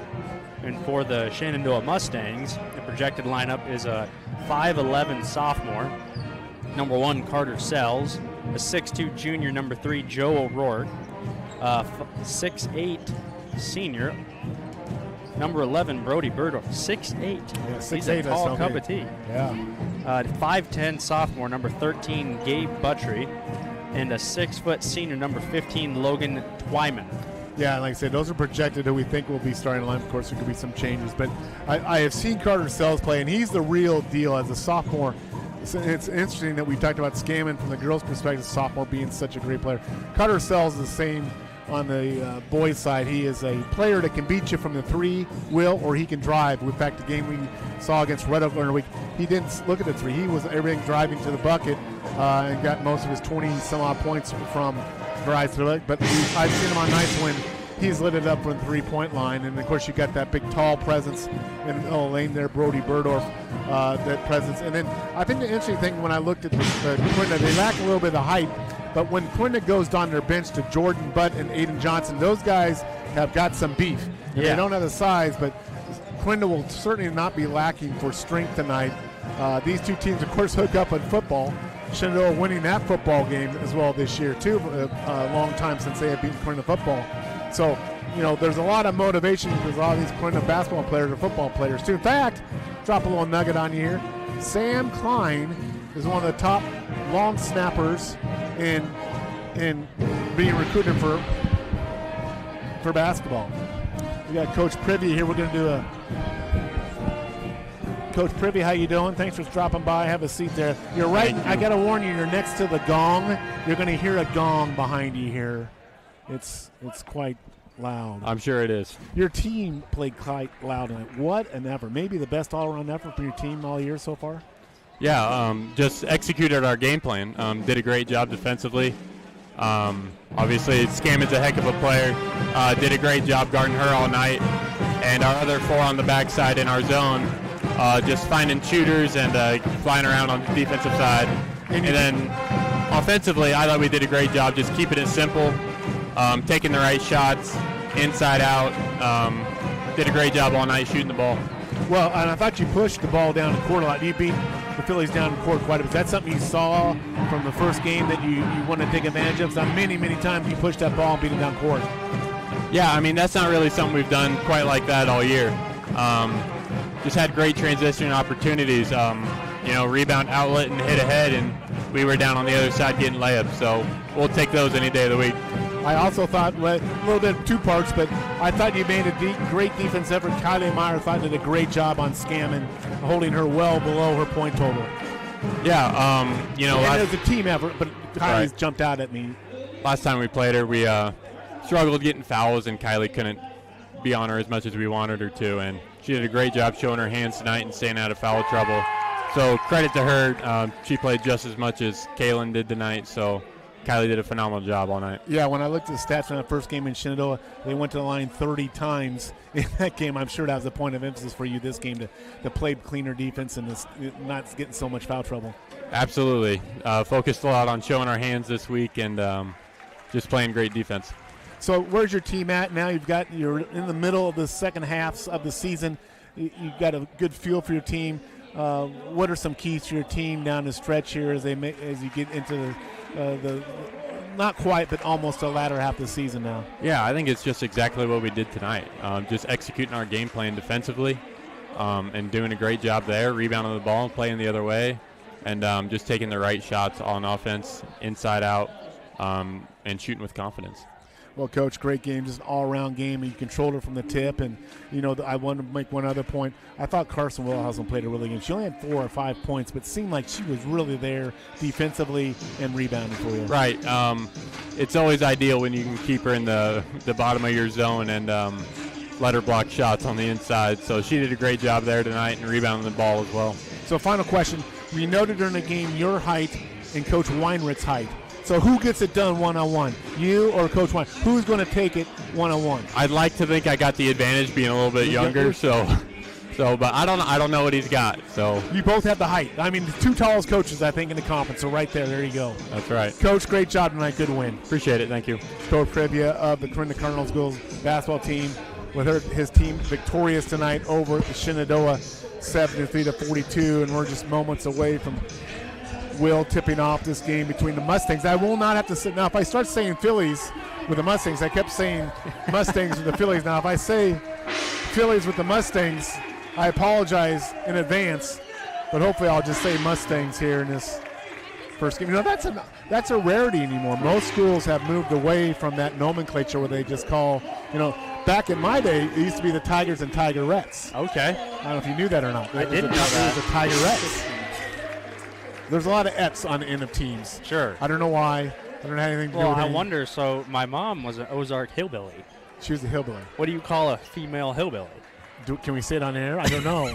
That's something we can say. I don't know. I was asking you. I don't know. Maybe we shouldn't say it on air. But, yeah, so, it's one of those, Stanton still has it. They have the Vikings and the Vikings. But most schools have moved to just one term, like Red Oak, to just one term, Tigers. But here it's Mustangs and Cardinals. Burdorf versus Twyman, and the tap is controlled by the Mustangs. Carter Sells with the ball. Cardinals in man-to-man defense here. Sells out top of the ball. Guarded in there by, I'm going to get my roster sheet out here. By inside to Buttry. Buttry up, blocked, but there's going to be a foul called on Warner Schmidt. So Buttry will go line to shoot 2. Gabe Buttry at the line. No, actually they're going to say he wasn't shooting, so it'll be ball out of bounds for Shenandoah. Sells will inbound it into O'Rourke. O'Rourke up at the bucket, no good. Follows his shot, loose on the floor, and it's going to be out of bounds. It's going to be Clarinda basketball. Ball goes off Logan Twyman. So Cardinals will have their first offensive possession here. Warner Schmidt with the yellow and purple shoe. Will. Yep. Does he have to buy 2 pairs of shoes to do that? I don't know. Ball inside to Sam Klein. Sam Klein with a nice little move to get around Burdorf there. Cardinals on the board. Sells over to Burdorf.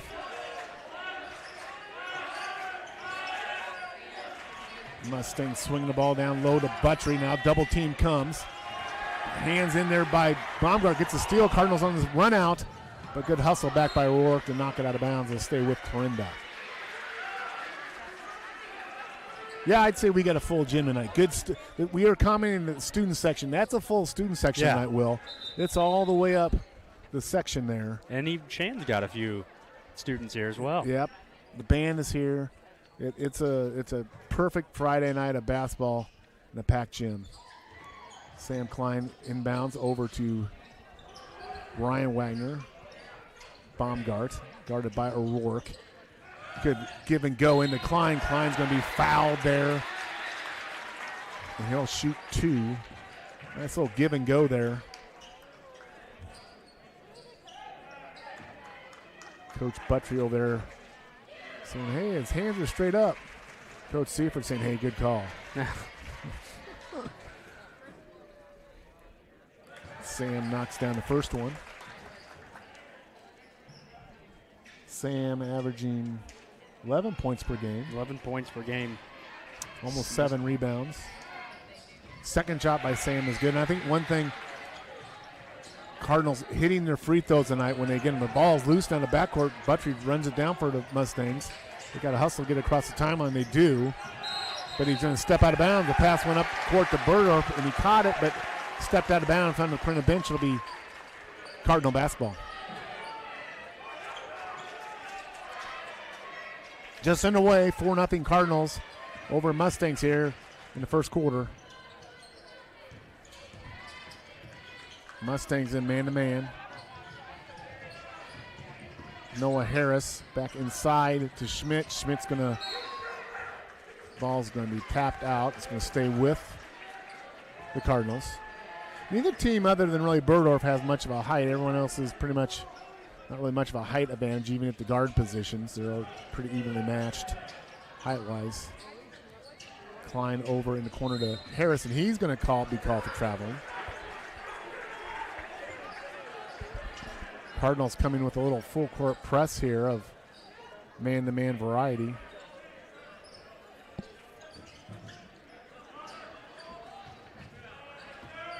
Schmidt manning up Carter Sells here. Carter with the pull-up. No good. Rebound by Schmidt. Schmidt now on the pass ahead to Baumgart. Baumgart takes it to the hole, kicks it out to Klein. Klein went up. Good block by Burdorf for using that height. Sells now on the push for the Mustangs. Intercepted by Baumgart. Cooper on the drive. Gets it to go. You know, Baumgart's just a sophomore, but he plays like a senior, Will. You look at him out there, he's just a kid that just a very athletic kid, very talented kid. Averaging 8 points a game, just about 9 points a game. And he's a good shooter. He's a good shooter, a good player. Burdorf for the shot inside, doesn't go. Klein with the rebound. Cardinals kick it ahead now. Wagner over to Schmidt. Klein out top with the shot from 3. It won't go. Rebound in there by Twyman.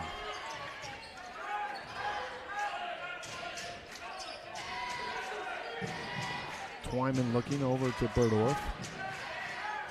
Rourke guarded by Baumgart. Burdorf out top. Good cut inside by Sales. Back cut along the baseline, and Burdorf did a good job to find them. Mustangs on the board.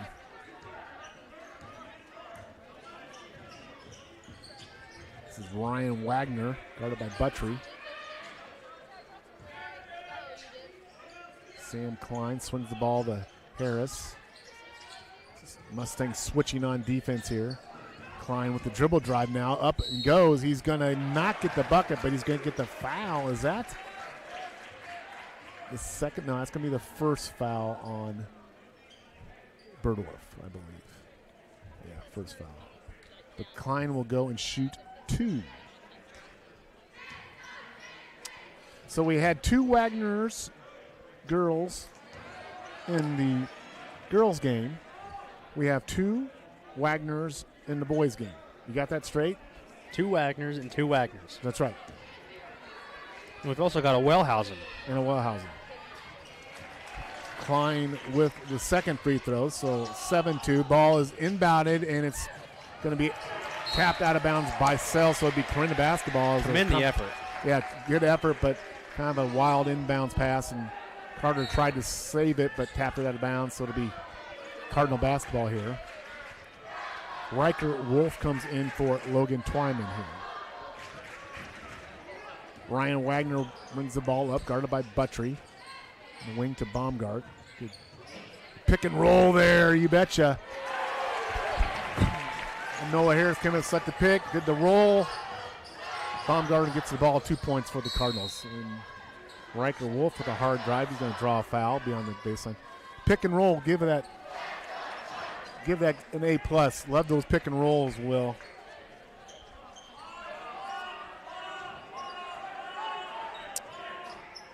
I had a coach at once say, if I roll, you better put the butter on it, meaning you better get me the ball. There's a drive by Buttry. It's going to be an offensive charge on Buttry. Came in there, and it was Noah Harris who took the charge. 9-2, Cardinals on top here. 4 minutes gone in the game. First quarter. Here in Clarinda Gym. Baumgart brings it up for the Cardinals. Both teams have stayed man-to-man so far in the game. Schmidt on the drive, left-hand drive, and he's going to draw the foul. I think Coach Buttry was thinking that was maybe a tie-up on the jump ball, but they're going to give Schmidt 2 shots here.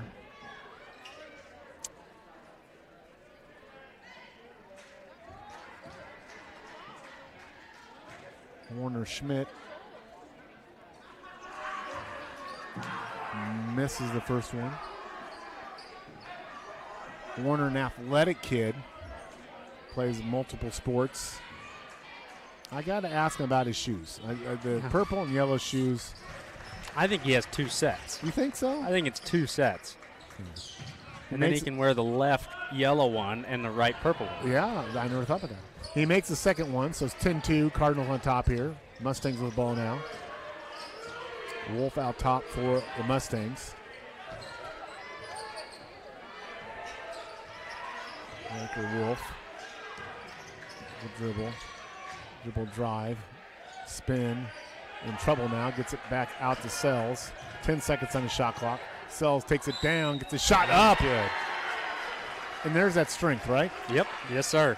The power through it and get an and one opportunity there. Carter Sells, one of the top players in the conference, just a sophomore. Saw him and Reese Montgomery of Red Oak have a duel in Shenandoah earlier this week. Boy, they both were sensational. Shenandoah holds on to get the win, but a tremendous sophomore and makes the three-point play there, draws his team within 5.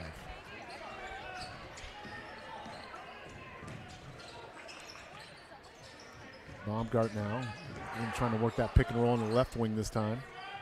Caden Roop in the game for the Cardinals. He's on a dribble drive, takes it down, left-hand layup, and gets it to go. Caden Roop with a strong left-hand drive. And he's got the assignment on Sells right now defensively while the Cardinals are switching. Out top, we're going to have a reach. That will be the 4th team foul. Both teams with 4 team fouls, and at 5, you shoot 2 shots automatically for the rest of the quarter. So both teams' next foul will be automatically shooting 2 free throws. Physical first quarter so far. It has been, yeah. Both teams, as you expect with these 2 teams. I don't want to call it a rock fight yet because there's too much offense. But they stop scoring, we'll call it a rock fight. How about that? Buttry down the lane. Shot up, no good. Blocked by Klein. O'Rourke keeps it for Mustangs. Back out to Buttry. Buttry's going to take a 3. No good. Cardinals did a good job sealing out there to get the rebound. Pass ahead now to Baumgart. Baumgart with the shot up. No good. Chased down by Harris. Riker Wolf really putting pressure, and now be 2 shots. Foul way out front, probably an unnecessary foul, especially the fact that it's going to lead to 2 free throws here.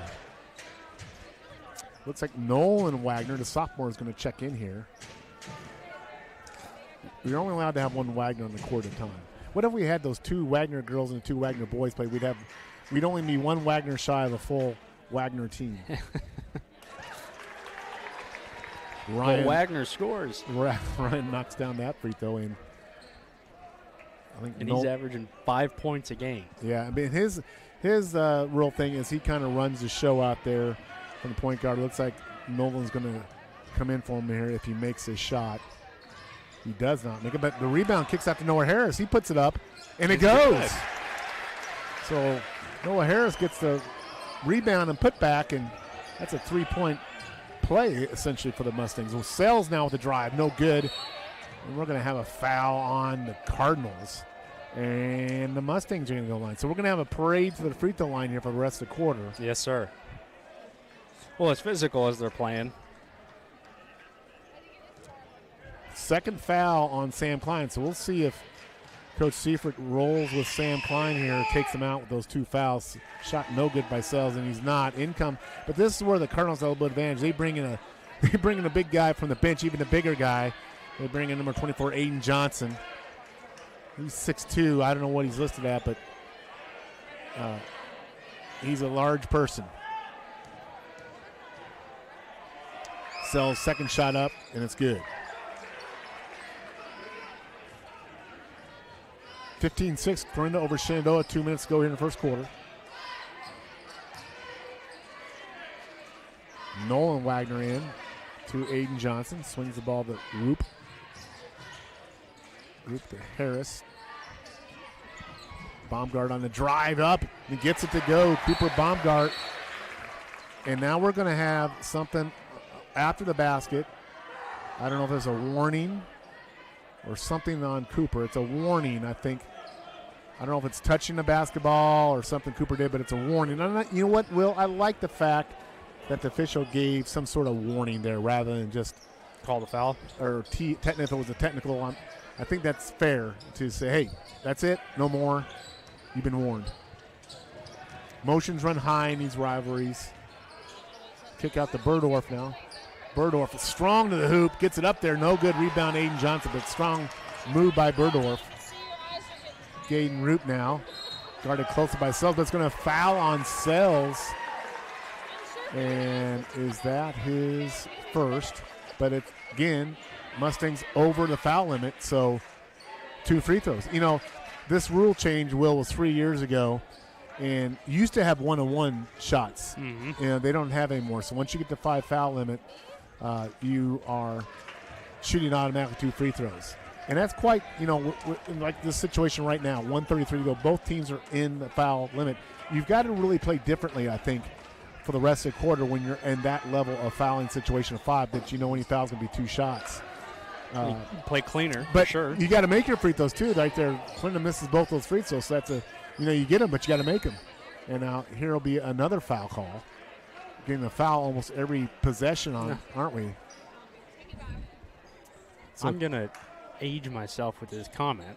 Yes. But I remember when there was no shot clock. Yeah. Well, I played to that era when there was no shot clock. And no three-point line.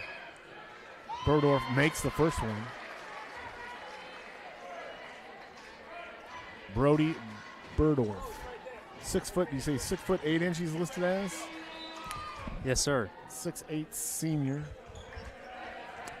In the game for the Cardinals comes Ryan Wagner. Out goes Caden Roop. Burdorf with his second shot. It's good.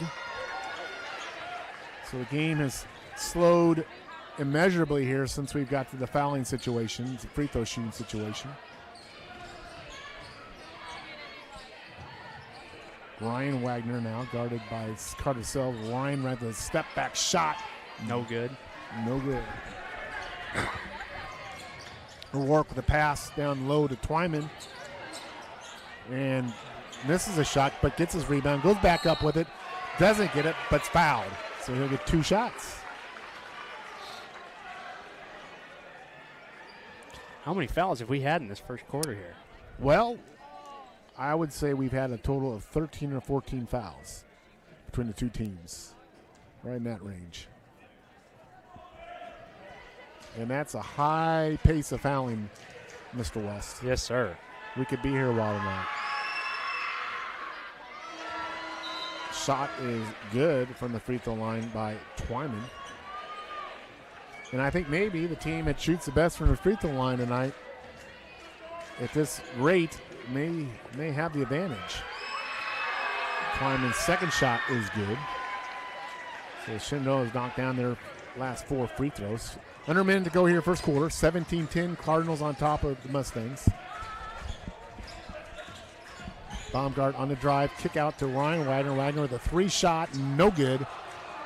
Rebound in there by Cole Graham, number 41. O'Rourke with the ball out top for Mustangs. Dribble drive, kick out to Twyman. Twyman dribble drive inside, cut off there. Pass along the baseline, saved by Graham. Graham now corrals it, gets it back to Michael Blaine in there. Blaine with a spinning shot. Kind of a wild shot, but it goes, and Mustangs on a 6-0 run here. Closed out the quarter. Cardinals can take the last shot here. Under 10 seconds ago. Ryan Wagner kicks it low to Baumgart inside to Aiden Johnson. Aiden Johnson shot up. Little tough angled elbow shot. He gets it to go. And at the end of 1, it's Clarinda 19, Shenandoah 12.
All right, and welcome back. Start of the second.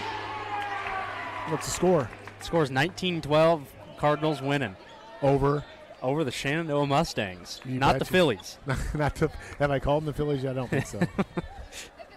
I'm used to saying Mustangs, so I don't broadcast the girls' basketball game, so Derek O'Neill does that, so it's hard for me to change here. Cardinals start ball here in the second quarter. Baumgart with it inside to Klein. Klein over to Harris. Harris goes up strong, and he gets the bucket. Noah Harris with 6 points on the night to lead the Cardinals. O'Rourke now with the ball, kicks it out to Twyman. Twyman, no, Blaine with a 3-point shot, no good. Twyman with the rebound though, muscles his way back up, and it will, oh man, it just wouldn't go down for him. Rolled around and rattled out, but he'll get 2 shots. You know, we came in the game, the one stat that I mentioned was right here, the fact that Shenandoah was a great offensive rebounding team and Clarinda was not. And that's a factor we need to continue on, because there we saw second, third chance opportunity right there for Shenandoah. And sometimes, you know, Clarinda doesn't have the big man, but a team effort. And sometimes, you know, you got to get your guards to come down and help rebound. Second shot by Twyman is good. He makes the second one. But a team effort, if you're not a really good rebounding team, commit guards down to help with that. The disadvantage is you're not going to be able to transition the balls quickly, but I don't think the Cardinals are really a transition team. Or just sink more baskets. Or sink more baskets. Rebound there for Mustangs, one and done there. Carter Sells now backs out and reloads the offense here for the Mustangs. Over to Twyman. O'Rourke. Cardinals Mustangs swing the ball. Sells now works his way along the baseline, trying to get a shot up. He does, but no good there. Good defense by Klein. Klein playing with 2 fouls. He needs to be careful, Will.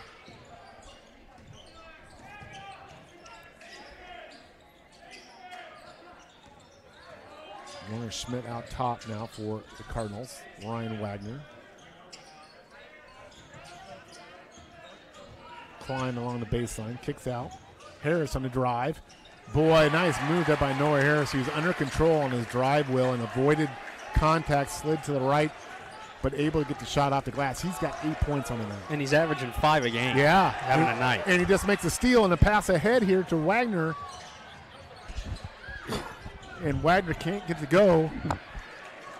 But good defense there by the Cardinals, but can't take advantage of it. There's Mustangs now back.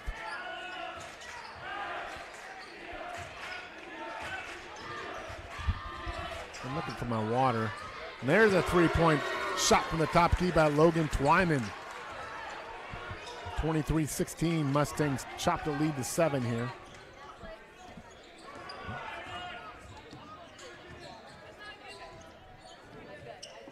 Both teams have stayed man-to-man defense here. The entire game so far. Klein now, dribble drive, pull-up shot. No good. Rebound by Noah Harris. Noah Harris back up. And good. Noah Harris had himself a game. Noah Harris, 10 points on the night.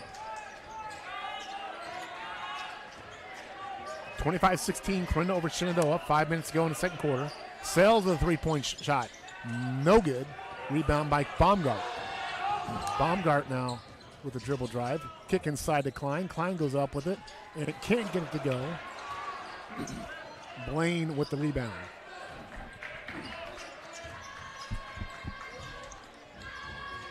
O'Rourke. And we're going to have a foul on Harris there.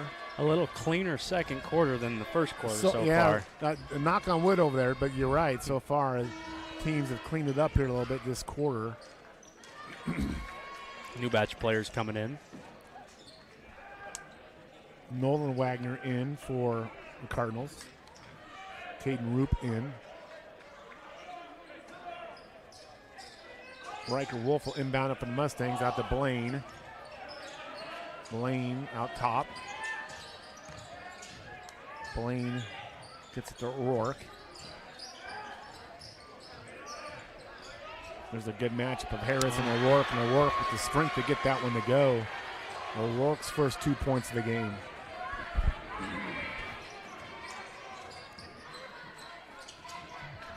Nolan Wagner with a three-point shot. No good. Wolf chases it down, saves it for the Mustangs. O'Rourke now at point. We've seen O'Rourke play point in this offense several times, and they're going to get an offensive call on Blaine there on a pick. And he's not happy about it, but a very definitive call from the official. Now we got a timeout, so let's take a timeout here. We'll be right back after this.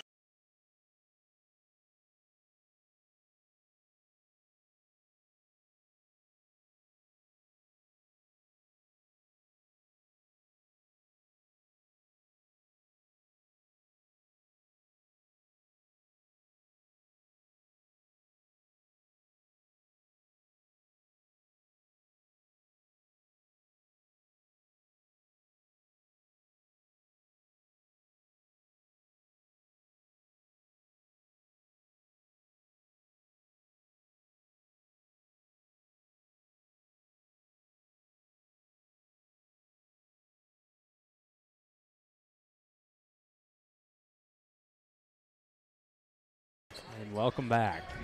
Back here in Clarinda Gym, where it's Cardinals 25, Mustangs 18, with 3:55 to go in the first half, and the Cardinals with the basketball. Caden Roop with the ball, swings it to Baumgart. Mustangs staying in that man-to-man defense. Cut to Klein. Klein with the basket on a good cut down the lane, and he gets 2 points. Riker Wolf at the point for the Mustangs. Dribble drive cut off there by Roop. Pass inside, deflected out. It's going to be Cardinal basketball. I think Riker kind of got himself a no man's land there now. We're going to have a consultation. They're going to reverse the call. That's what I thought. I thought the ball was off the Cardinals. So it will stay with the Mustangs here. Good team approach here by officials. One consulted with the other, and they got the call correct there. Twyman to Burdorf. Noah Harris seems like he's everywhere tonight. Cross court pass to Wolf. Nice shot. Boy, that was a great pass from Bertle. Great. You know, his height was an advantage there. He could see over it and pass over. Found his teammate Wolf in the corner. Mustangs cut it to 6 here. Cut the lead to 6. 27-21, Cardinals on top. Ryan Wagner. Klein with the ball. Baumgart and O'Rourke is quite a matchup of two really good athletes. That's going to be a foul on O'Rourke there. My water has arrived. Whew.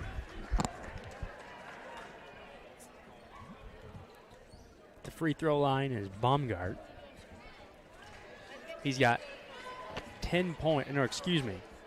He's got 4 points on the night. And this is his first one. Cooper Baumgart, a tremendous football and baseball player, all-around athlete, just a sophomore. Second shot is good. And now the Cardinals come with a little full-court kind of man-to-man here. The Mustangs break it easily.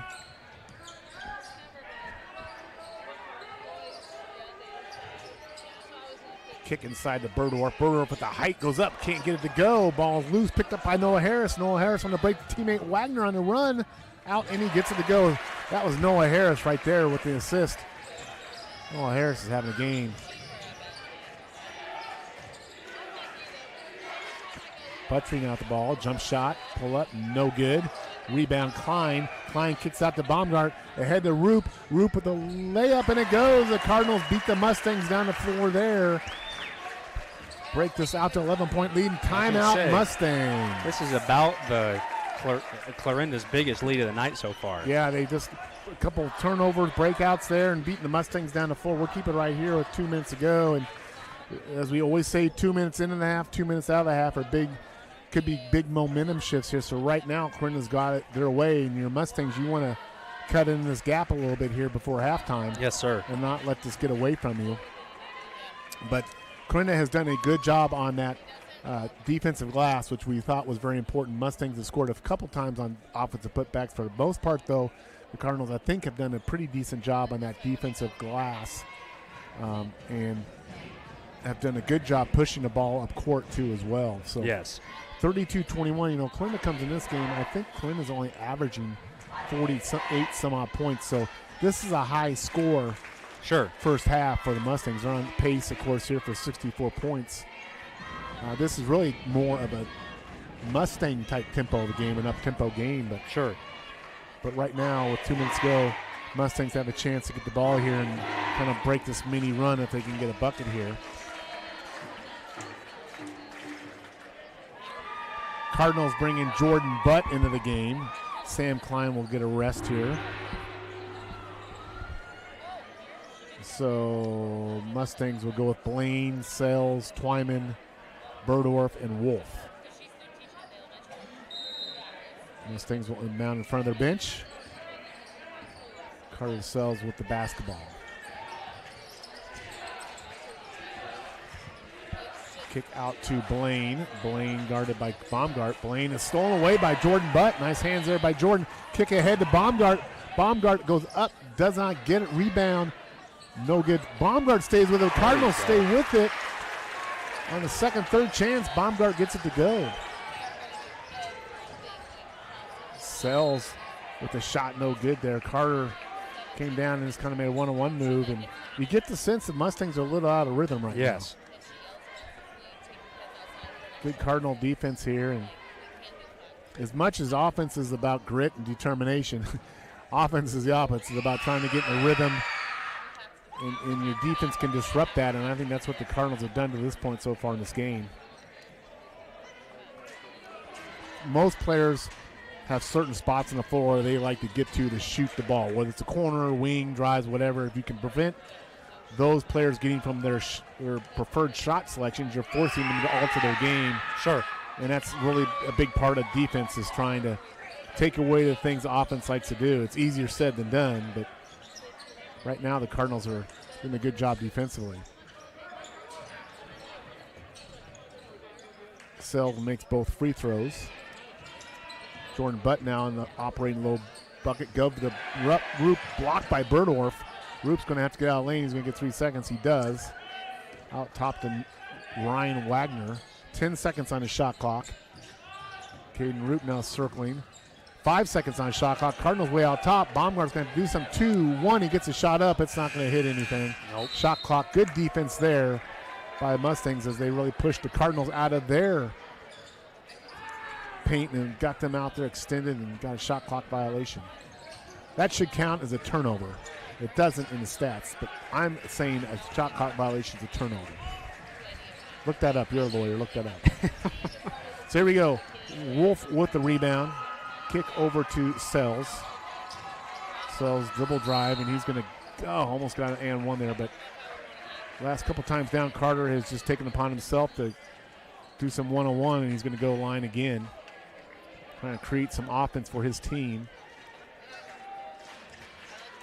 4 team fouls on Clarinda, 2 on Shenandoah. Sells gets that one to go.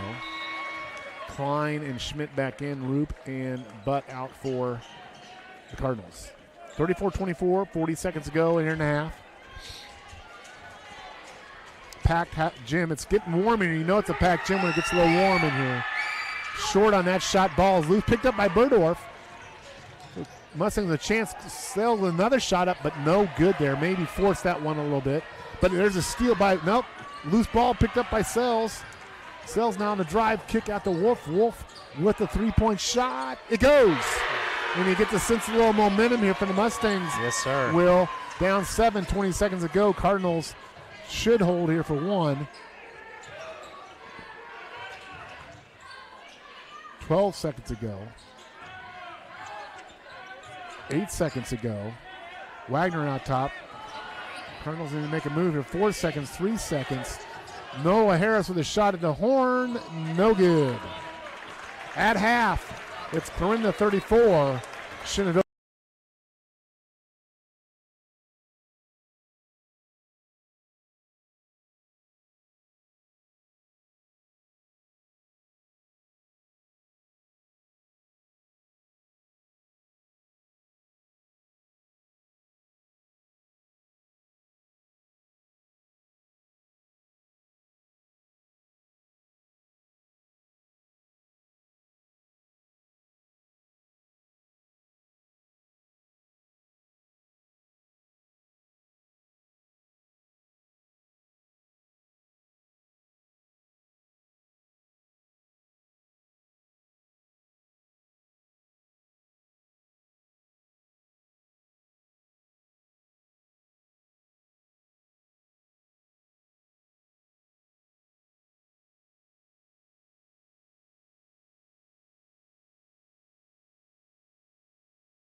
All right, well, welcome back here. About a minute from tip-off in the second half. Matt, tell me your thoughts.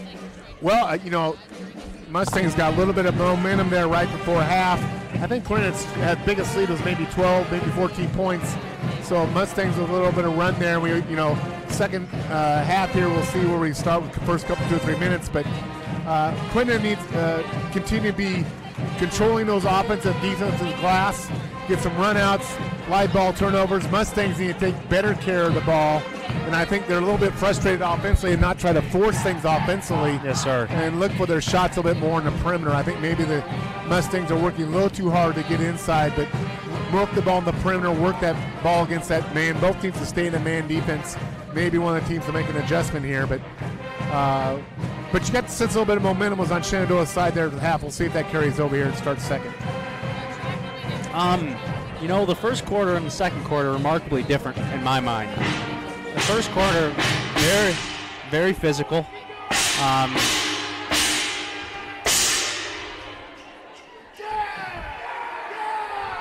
got the band to the left here. You can probably tell. But we're about to get underway, and we're going to need someone to control that. He's out of control. Here we go, second half. Mustangs will start the ball, 34-27. Both teams starting the starting lineups here. Looks like the referees are back from their break, and here we go. Sells will have the ball start off for the Mustangs. Cardinals in a man-to-man defense. Kick inside to O'Rourke. O'Rourke up with the shot, gets it to go, and just like that, it's down to a 5-point lead. So Mustangs score quickly here to start the second.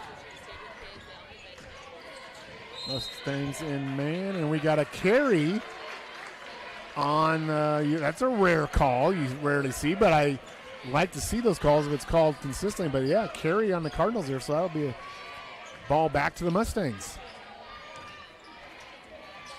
The way they dribble the ball now, Will, is so different because a lot of these kids it's quick, but they put the ball under their hand and bring it over. Yep. You cannot do that, but so many of the players do that now at all levels of basketball. Shot no good there by the Mustangs. Rebound Buttrey, and we're going to have a jump ball. It's really noticeable in the NBA game where it's almost like some of the guys will get the ball and they'll hold it in their palm and move for a little bit and then turn it over. And take 4 steps. And take 4 steps while they're doing it, yeah. So Ryan Wagner with the ball now for the Cardinals. Baumgart on the wing. And it is Schmidt with the ball on the wing now. Guarded by Sells over to Klein. Kick out to Ryan Wagner. Ryan Wagner in the drive. Give to Klein. Blocked by Berdorf. Mustangs on the move now. Kick out to O'Rourke. O'Rourke with a 3. Short. And it's going to be Mustang basketball. Definitely momentum on the Mustang side, Will.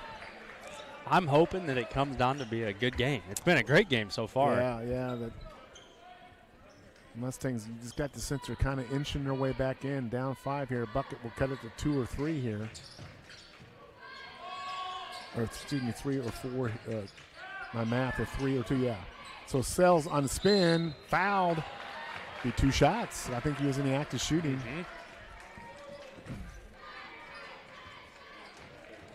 I think the Cardinals have gone a little stagnant on their offense as well. Not cutting and moving quite as well as they were in the first half. Need to get back to that here.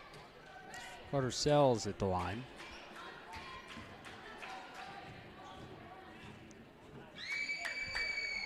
Carter with the first one. It goes. He's got now double digits, 10 points on the night. Cuts that lead to 4.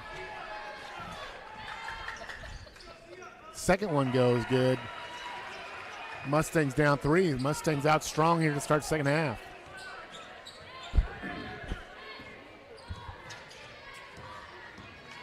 Baumgart on the wing now for the Cardinals. Excited Klein back out to Baumgart. Wagner out top. Noah Harris in the Klein. Klein with a 3-point shot. No good. Tracked down, picked up by Klein. Klein on the drive. That's going to be an offensive charge. O'Rourke takes that charge there, and I believe that's the third foul on Klein. So we'll see if Coach Seifert takes him out. He does. He's going to bring in Aiden Johnson. Mustangs here, carrying over from the first half. They're on an 8-0 run here. Sells now to O'Rourke. Backing down, kicks back out to Berdorf. Now O'Rourke top key, now O'Rourke on a drive, gets a shot up. No good, rebound Baumgart.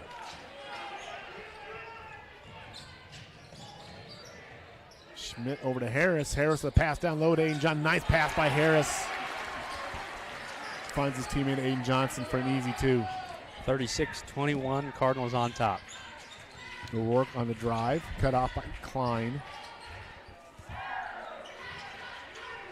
Down to Berdorf.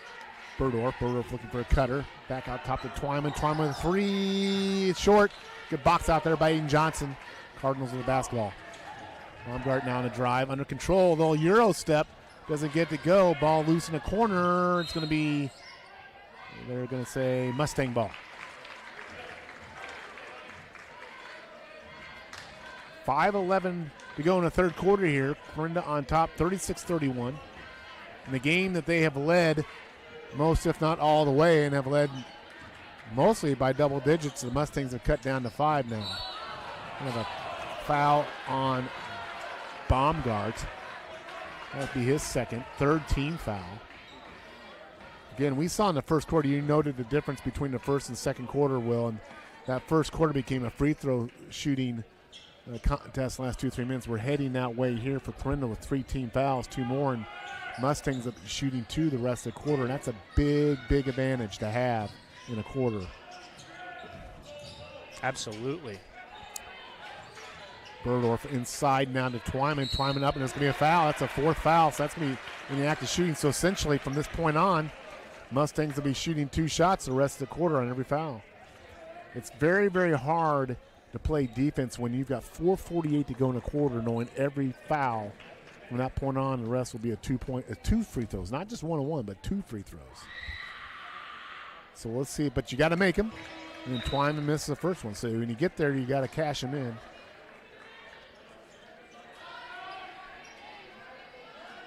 We have every stat but free throw percentage stats on our stat sheet, Will. Maybe the most important stat. Well, in a game like this that's physical and you are at the line a lot, absolutely. Twyman knocks down the second one. Caden Roop in for the Cardinals now. So the Cardinals are going to have to negotiate this third quarter here very carefully foul-wise. Not only just from a foul standpoint, but free throw standpoint. There's a turnover, yeah. Nice play there by Twyman. O'Rourke now over to Sales. Sales over to O'Rourke. Buttry with a 3, and he gets it to go. Mustangs within 1. And you just get the sense they're just coming on here. And the Cardinals are really back on their heels right now. Wagner with a drive. Kick to Harris. Ball's loose. Picked up. It stays with Wagner of the Cardinals. Wagner now on a drive. Reverse layup. Doesn't get it. Berdorf with the rebound. O'Rourke now with a 3. He goes. Woo, and the Mustangs on a roll. Take the lead. Well, a timeout. 3:49 going to third. Mustangs up over to Clarinda 38-36.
All right, welcome back. 36-38, Shenandoah Mustangs with the lead, Matt. Yeah, their first lead, I think, if not in the game, since early in the first quarter, and they've been on a run here that started kind of late in the first half and has continued on here in the second half, and they're up now on the Cardinals. Cardinals here trying to stem the tide. Mustangs really locking down defensively. Wagner out the top, Roop out top. You get the sense now the Cardinals are a little bit out of rhythm offensively, and that should have been a travel there, but going to be off Aiden Johnson. I think the Cardinals got away with the travel there, actually, but they're going to say the ball went off the Cardinals, so Mustang basketball here.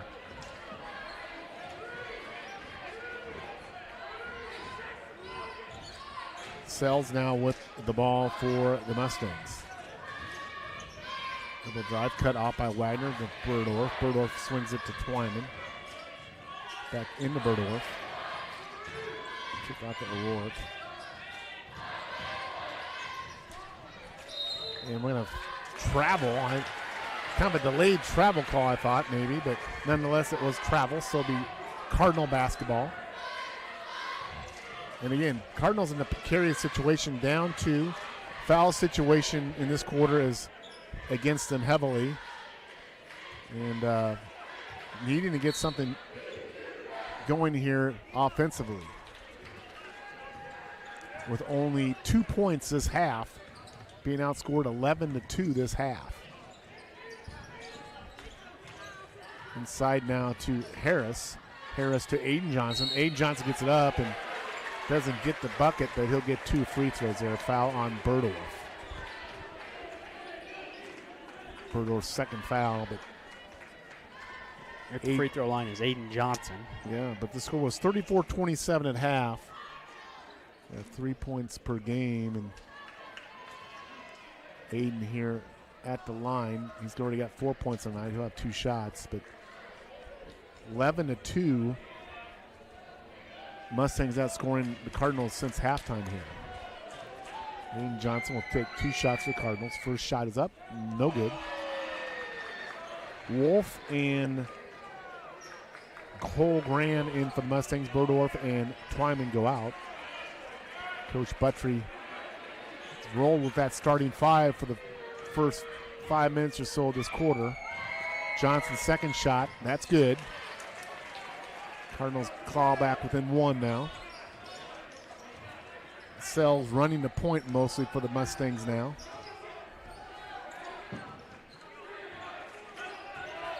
They bring O'Rourke high, trying to get a pick and roll. Sells is going to go for the bucket, doesn't get it, but a put back up there.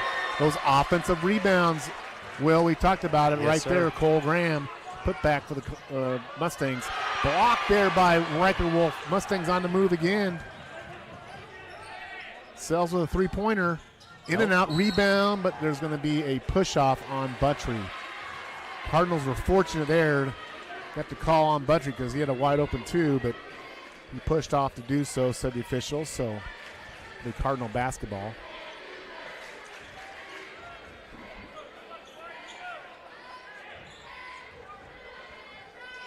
Cardinals down 3 here, 2:17 to go in the third quarter.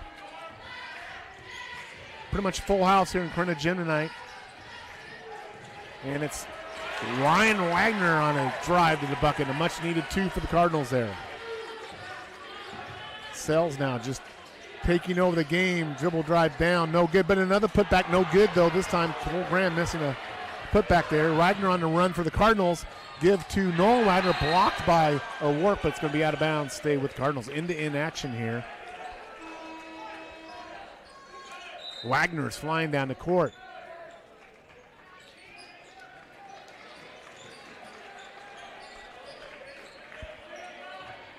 Roop will inbound it underneath the Clarinda basket.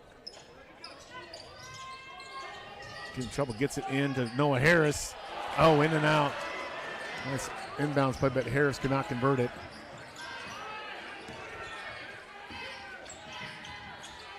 O'Rourke, going to be a block on Roop. That'll be 2 free throws. So Roop tried to draw the charger on O'Rourke, but this is where, for example, this 5 foul situation is very advantage. A shot that was kind of a wild shot. Mustangs are bailed out on the foul, so O'Rourke will have 2 shots here. First one is good. O'Rourke with 8 points on the night. Carter Sells, the leading scorer for Mustangs tonight with 11. O'Rourke's second shot is good as well. Mustangs back out to a 3-point lead here. Minute 30 to go in the third.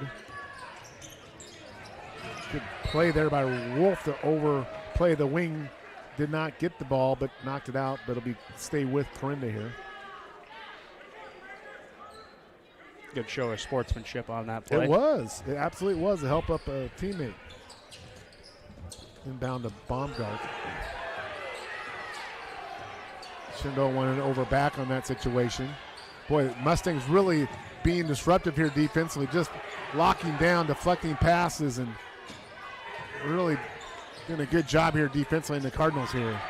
Cardinals seem a little rattled. And they are. They turned it over there. Blaine with the ball. Now stolen back by Baumgart. Baumgart on the drive, gives the Klein. Boy, a nice play by Baumgart. He really set up his teammate Sam Klein well there. Mustangs with the ball now. Settling things down a little bit here. We've got a barn burner, Will. Yes, it's sir. A barn burner. 41-42, Shan on top. Back out top to Sells. Sells now with the right-hand dribble. Kind of cuts through. Man, he knifed through there and somehow got the ball to go on a little scoop shot. Mustangs out 3 now. 30 seconds ago. Cardinals can almost run the clock if they want to this quarter, but I think they're going to go with the first good look. Root now. Klein. Ryan Wagner. Going to get an offensive call there. That will not be 2 shots on a player control foul. Referee's going to talk to one of the Cardinal players here, but do not shoot free throws on player control foul like that. Did you know that? I didn't know that. So Mustangs will hold it here. Big chance opportunity here to get the last bucket. They're up 3. A bucket here could put them out 5 or 6 points entering this last frame. Sells with the ball out top. Riker Wolf, and he's going to call for travel.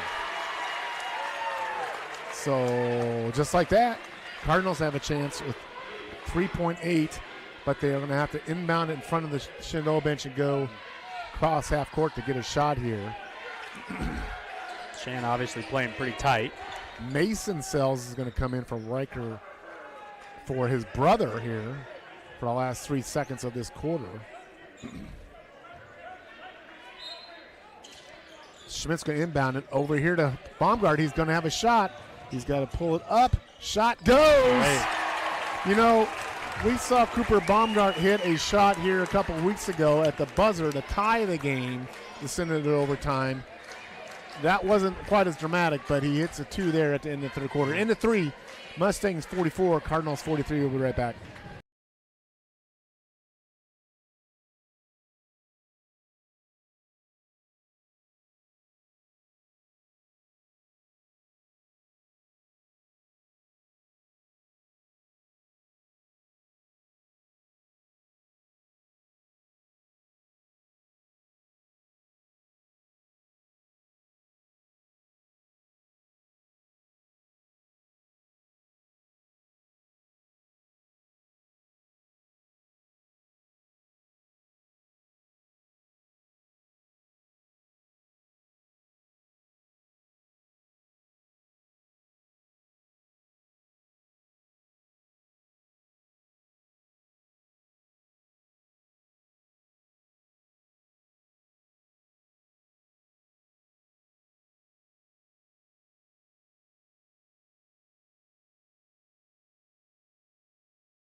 Welcome back here. We're starting the fourth quarter, 43-44.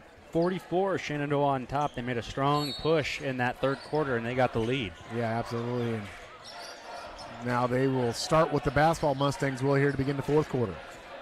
Wolf on the wing. Pass is intercepted there by Klein of the Clarinda. Corner Schmidt now backs it back out. Both teams start over with new team fouls. Reset to 0 to start the quarter. Cooper Baumgart on a drive. Hard drive, a spinning back shot on that, off that glass. He gets it to go. Beautiful shot there by Baumgart. Carter Sells now with the ball. Knifes through, and Carter Sells is kind of taking over the game. He's got 15 points, most of those here in the second half. Most of his shots are just one-on-one created. He puts his team back on top by 1. Caden Roop now for the Cardinals. Klein with the drive, doesn't get to go. Good catch there by Cole Graham. Blocked there by Schmidt. Stay with the Mustangs here. O'Rourke comes back in, out goes Blaine. 46-45, Shenandoah on top here. 6:49 to go in the game. In a game that saw Clarinda jump out, get up to as much as a 10, 12-point lead. Mustangs have fought back since the beginning, late in the second quarter.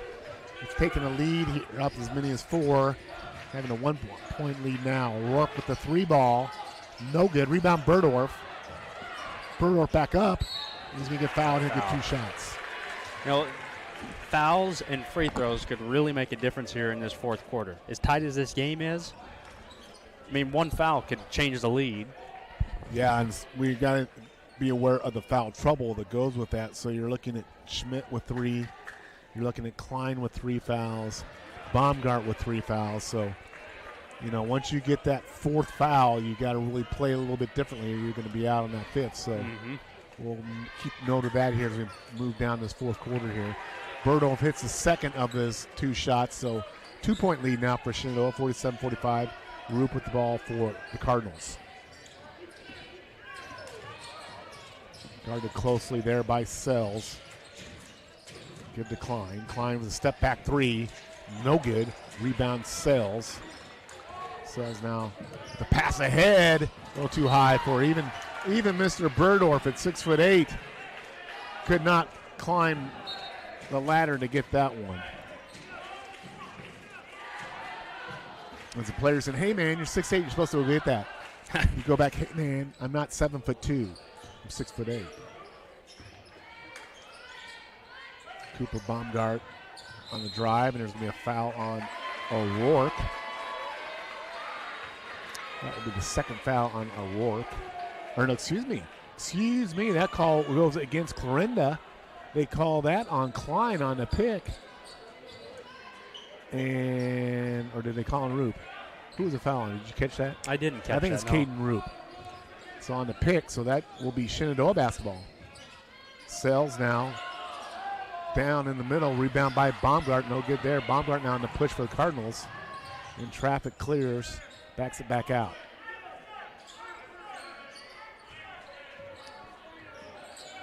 Sells really hawking the ball there defensively. Klein with a good back cut to Baumgart, but a better block by O'Rourke. I love those back cuts. Yeah. When you're overplayed wing defensively, the best way to beat that is to back cut your man, because they're going to overplay the wing, back cut them, but you got to have your teammate looking for you on that back cut. But a good block there by O'Rourke to recover. So Cardinals will inbound the basketball here. Klein gives it to Ryan Wagner. No good. Rebound to Klein, though. Kicks out to Baumgart. Baumgart with a 3. No good. Rebound to Wolf. Wolf had inside position there. So that's the 3rd team foul on Clarinda with 5:29 to go. And we saw last quarter how that impacted the Cardinals. That's really going to make a difference here, I fear. Absolutely, yeah. Absolutely it will. Especially, like I say, you get this early in the quarter to be in that situation. So at this point, you really start cleaning your game up in my mind, or you try to anyway. Yeah, you got to play tough, and it's a tough dilemma because you got to play tough, but you got to be careful with the foul. Sells here now inside the Burdorf. Burdorf back out to Buttrey. Buttrey with another 3 ball, no good, and that is going to go to Clarinda. I think Clarinda wanted it over the back on Burdorf there. Maybe should have, but The ball will go to. Boy, I tell you what, there is no tougher high school job than a high school principal, AD, or a high school basketball official. You're in a packed gym with partisan fans. Holy Everybody's cow. watching your every move. These guys have done a really good job, I think, the most part tonight. So they're just like the players. They're not perfect. They're going to make mistakes too here and there. No good there on a shot by Klein. Mustangs at the ball now.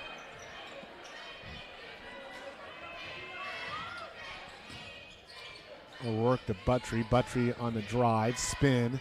Shot up. No good. Blocked by Baumgart. Klein now on the push. Go ahead now. Harris. Back. Nope. It's going to be good job by O'Rourke to get back defensively. He hits it out of bounds, so stay with Clarinda, but O'Rourke didn't give up on the play. Stayed with it.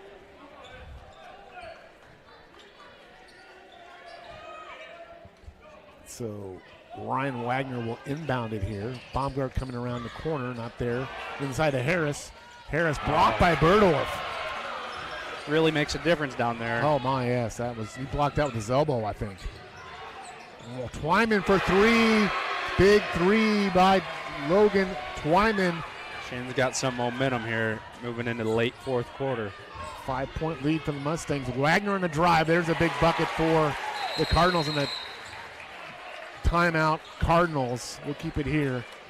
So 50-47 Mustangs up on the Cardinals here. 4:06 to go in the game. And, you know, you made a comment earlier, a foul here, a play here, there in this type of game is pivotal. And we're in that kind of that, you get under that 4-minute mark to go in a game, and that's where those crucial plays here or there can really have a factor. And you keep looking at that foul board and think, you know, that's going to be something Clarinda needs to watch here, because once you get in that 5-foul bonus situation, it's very tough to defense.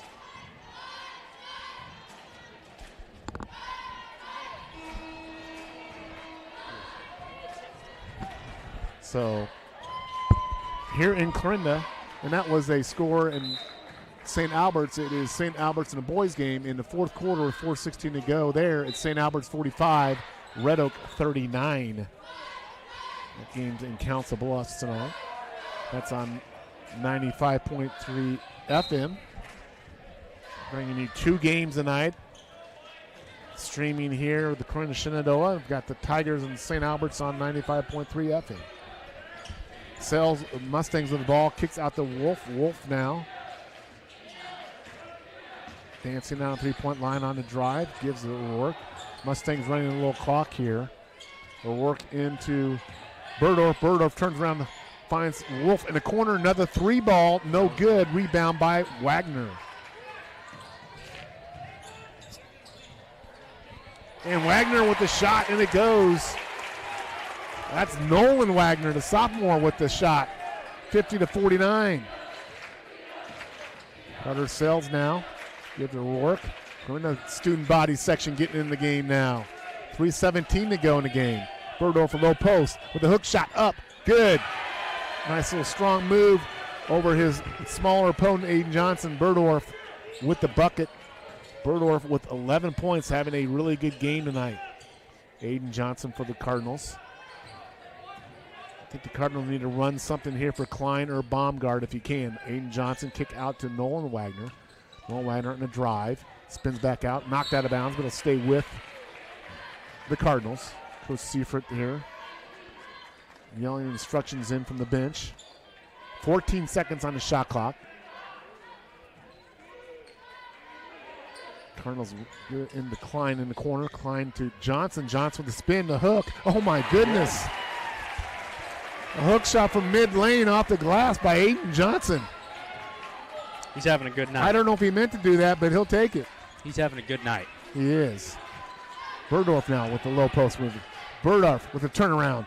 No good. Rebound, Sam Klein. Cardinals now on the push. Ahead to Baumgart. Back out to Klein. 2:20 to go. Wagner Ryan on the drive. No good. Taken away by Twyman. Twyman now on the push. Spin stolen away by Sam Klein. Sam Klein now on the breakaway. Berdorf going up against him. He gets it to go. Klein challenges Berdorf, and the Cardinals back on lead. 53-52. 2 minutes ago. Ball's loose on the ground. Picked up by Klein.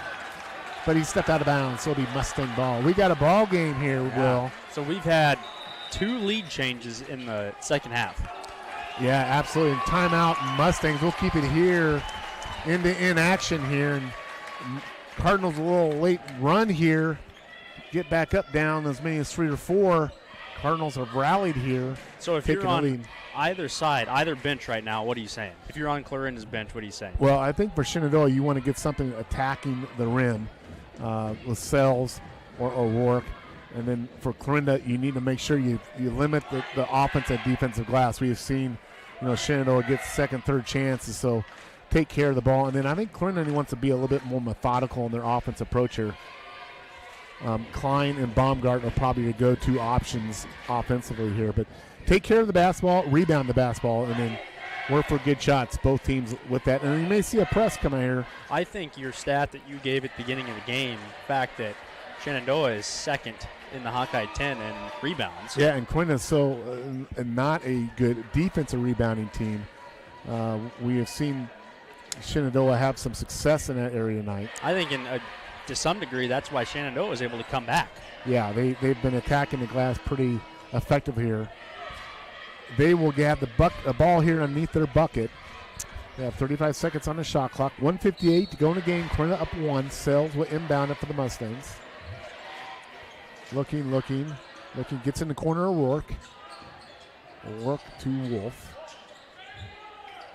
Cardinals in man-to-man. Now Sells dancing around the three-point line.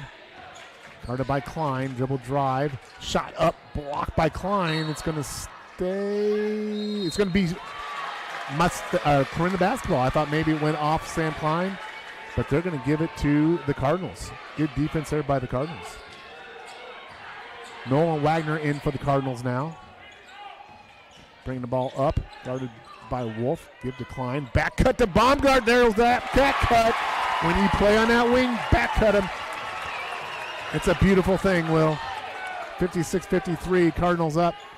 Burdorf now in the middle. Kick out to Wolf. Wolf with the 3. It goes. Woo. Tie ball game. Riker Wolf from the corner. About a minute left to play. Warner Schmidt with the ball now for the Cardinals. Baumgart out top, guarded by O'Rourke. Baumgart kicks to Nolan Wagner. Nolan Wagner guarded by Wolf. Trapped down the corner. He's got to get rid of it. Skip past to Johnson. Now over to Warner Schmidt. Under a minute to go. Tie game. Schmidt on the drive.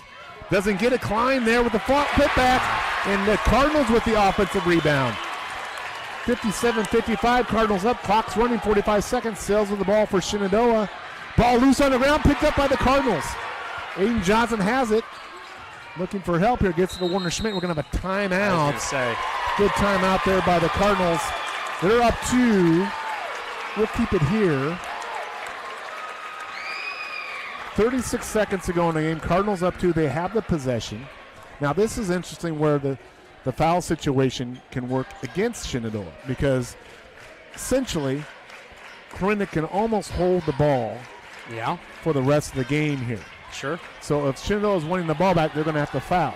And they're not in a foul shooting situation. They're going to commit 5 fouls essentially in 36 seconds or go for a turnover, which most of their fouls will be going for turnovers here. So, so I think what you're going to see here for the most part is for Clarinda, they got to take care of the basketball. Inbound the ball, because every time you get a foul, you're going to have to repeat the inbounding process. Inbound the ball, take care of the ball, be strong with the ball, because Shenandoah's going to be going for steals. If they don't get steals, they get a foul. And they're going to be going right to the hoop because, the other thing, the other option, there is a little bit of a time difference. Shenandoah could let this play down if they wanted to, but every time you foul, it's a reset of the shot clock. So if you're committing the foul, you're going to have to foul your way to that 5 foul count. So the fouls are now kind of working backwards a little bit against Shenandoah here because they don't possess the ball. So let's see. But the key will be inbounding the ball for Clarinda, getting the ball inbounded and not committing a turnover. Mustang's going to be working hard for a turnover here. And they're going to full court press here. And the ball is inbounded to Klein. Klein with a breakaway. In reverse, he's not going to get the layup, but he will get 2 shots because he was in the act of shooting. So this could be a big trip to the free throw line. Yeah, 2 shots. Sam Klein, 6'2" senior. At the line, 32 seconds ago, Clarinda up 2. First shot is up. It is good. Coach Buttry is going to call a timeout. Yep. So we'll call a timeout here. So this changes the dilemma a little bit here, Will. Up 3 now. If you get this next one, it's a 2-score game. Yeah, it's a 2-possession game. So the next free throw is a big one. If there is a miss here, Shenandoah will not have to go for 3. You probably want to get the first good look, 2 points or 3 points, but the free throw here will be critical. But again, if once Clarinda gets the ball back, Shenandoah's going to have the dilemma. They're certainly going to have to foul now, because next time Clarinda gets possession of the ball, or that will certainly be under the shot clock timing situation. So this will come down to free throws. Yes. Eventually, or Clarinda taking care of the ball on inbounds and not turning it over. Easier said than done, especially with Shenandoah probably going to put Burdorf on that baseline on out of bounds with his long arms to disrupt it. It's been a good game. It has been, yeah. It's what we expected. We expected the girls' game to be a close game. That didn't turn out that way.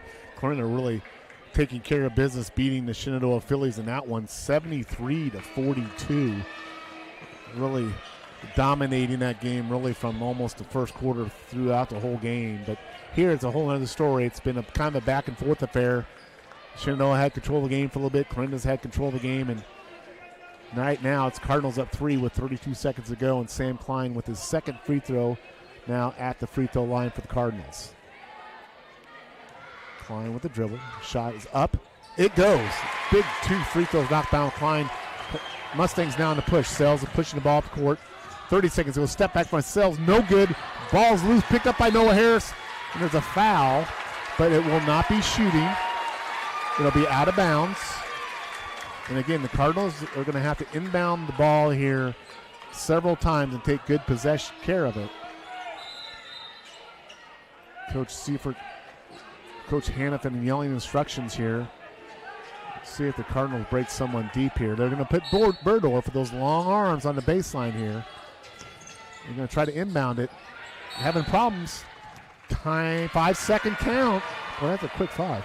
But a 5-second count. And that'll be a turnover. So there you go. The Cardinals could not get the ball inbounded. Timeout now, Mustangs. So I think Coach Seifert was trying to, I don't know what the issue there is with the, but it was a 5-second count. So there it is, a turnover. Shenandoah with the ball. I'm not sure how many timeouts. I would think these guys have got to be about out of timeouts. Both student sections on their feet. Bragging rights on the line here. At least for one night, if the school wins. If it's a Page County Super Bowl, what do we call it in basketball? I don't know. Page County B-ball. So Mustangs will inbound the ball underneath their bucket. Down 4, 23 seconds to go. Twyman will inbound the ball here. You got to think they're going to get something off the curl here, or Burdorf going to the bucket. Here comes Sales on the curl. Now Burdorf, nothing there. Kick out to O'Rourke. Give to Twyman. Twyman with the 3. It's no good. Rebound by Wolf. Wolf gets it up, but fouled. It doesn't go. Schmidt with the foul. So 2 free throws. Foul on Schmidt because it was in the act of shooting. Shenandoah's not out of this yet. No, got to hit free throws though here. Got to knock these 2 down. Then you can set up your press and your trap, and you'll put Burdorf on that baseline. Trying to see if I think Clarinda and Shin both have 1 timeout left. I think you're right. The board has got so many graphics. I'm trying to. Yep, 1 timeout apiece. So that will be huge. Clarinda, if they have problems inbounding, can call a timeout. But first things first, Wolf needs to knock down these free throws for the Mustangs. First shot from Riker is up, and it is in and out. No good. Buttry will check in for the Mustangs. Twyman out. So this is an important free throw because this can make it a 1-score game if he can knock this one down. Wolf for the second shot. It rolls around in. 3-point game. Timeout Mustangs. I think that's their last timeout. Yep. So 17 seconds ago, Cardinals up 3. You're going to see more of the same here. Burgdorf on the baseline. Mustangs going for the steal. Worst case scenario, Mustangs, they don't get steal, they foul. We'll have to repeat it. But Friday night, high school hoops.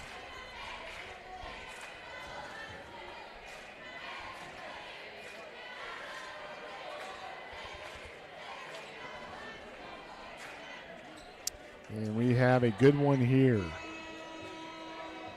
Coach Buttry and Coach Seifert giving last-minute instruction to their teams in the huddle here. And it will be Ryan Wagner inbounding. He'll have a definite size disadvantage against Burgdorf here inbounding. Cardinals now running something. Klein is fouled. He got the inbounds. And it's an intentional foul. Boy, that's a big call because, Will, that's not only 2 shots, that's possession. So, intentional foul will give Klein 2 free throws in the ball. So, big call there. I guess the intentionality of that was that he was tripped up. I'm not sure, but I've seen, and he makes the first free throw.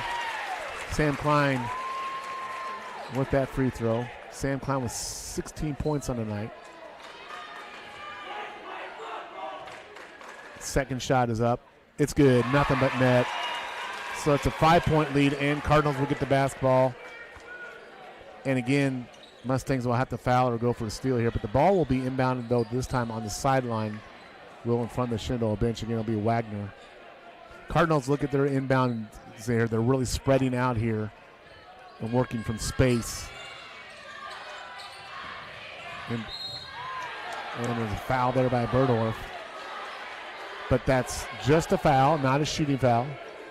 That's the 4th team foul. So the next foul by the Mustangs will put the Cardinals at the line.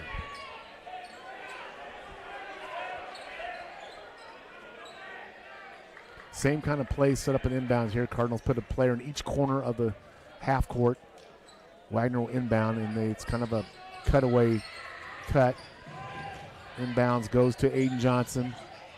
Back out to Wagner. Wagner is fouled. So Wagner here, 9 seconds to go, will get 2 shots. Have a chance to, I think, salt this game away if he can make a couple 2 here. And this would be, if the Cardinals can hold on here, will be probably their biggest win of the year if you can beat your rival on your home court. 4-8, they would advance to 5-8. And Wagner knocks that down. Very good foul shooting by the Cardinals here down the stretch in the 4th quarter, too. Sam Klein made big free throws. Now Ryan Wagner knocks us down, and this one can pretty much do it. And that's 63-56. So long the Cardinals don't foul here. Or work the long 3. Nothing there. Rebound by Cooper Baumgart, and that will be it. That's it. It's a final. Clarinda Cardinals 63, Shenandoah 56. Will, good game tonight. Great game tonight. Yes. You said in between the girls' game and the boys' game that it could be a good one. Yeah, and it was a game that kind of went back and forth. Clarinda got out, controlled the game, and then Shenandoah gets into that first half, and then in the third quarter, you got the sense they kind of had control of the game. But Clarinda righted the ship, got out of that third quarter mess with the foul situation, and in the fourth quarter kind of reasserted themselves, and it was Clarinda taking advantage of the fouling situation and making their free throws in that fourth quarter to get probably their biggest one in the year over their rival Shenandoah Mustangs. So we'll be back with a little recap here. Let's take a break and we'll be back. There's the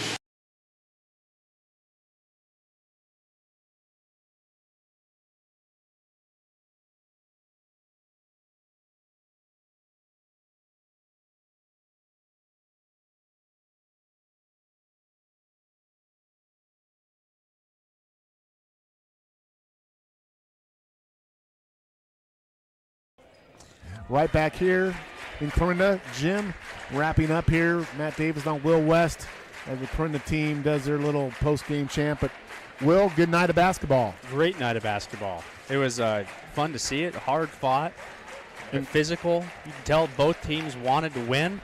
They cared. Give us the girls' game score and then give us the boys' game score as we go out of here. 73-42 was the girls' game. Clarinda with the win. Clarinda with the win. The boys' game was 63-56. Clarinda with the win. So sweep for Clarinda tonight over the rival Shenandoah. Good night of basketball. Thanks to you all for watching and listening in. That's it for it. So we're Will West and Matt Davis. Have a good weekend.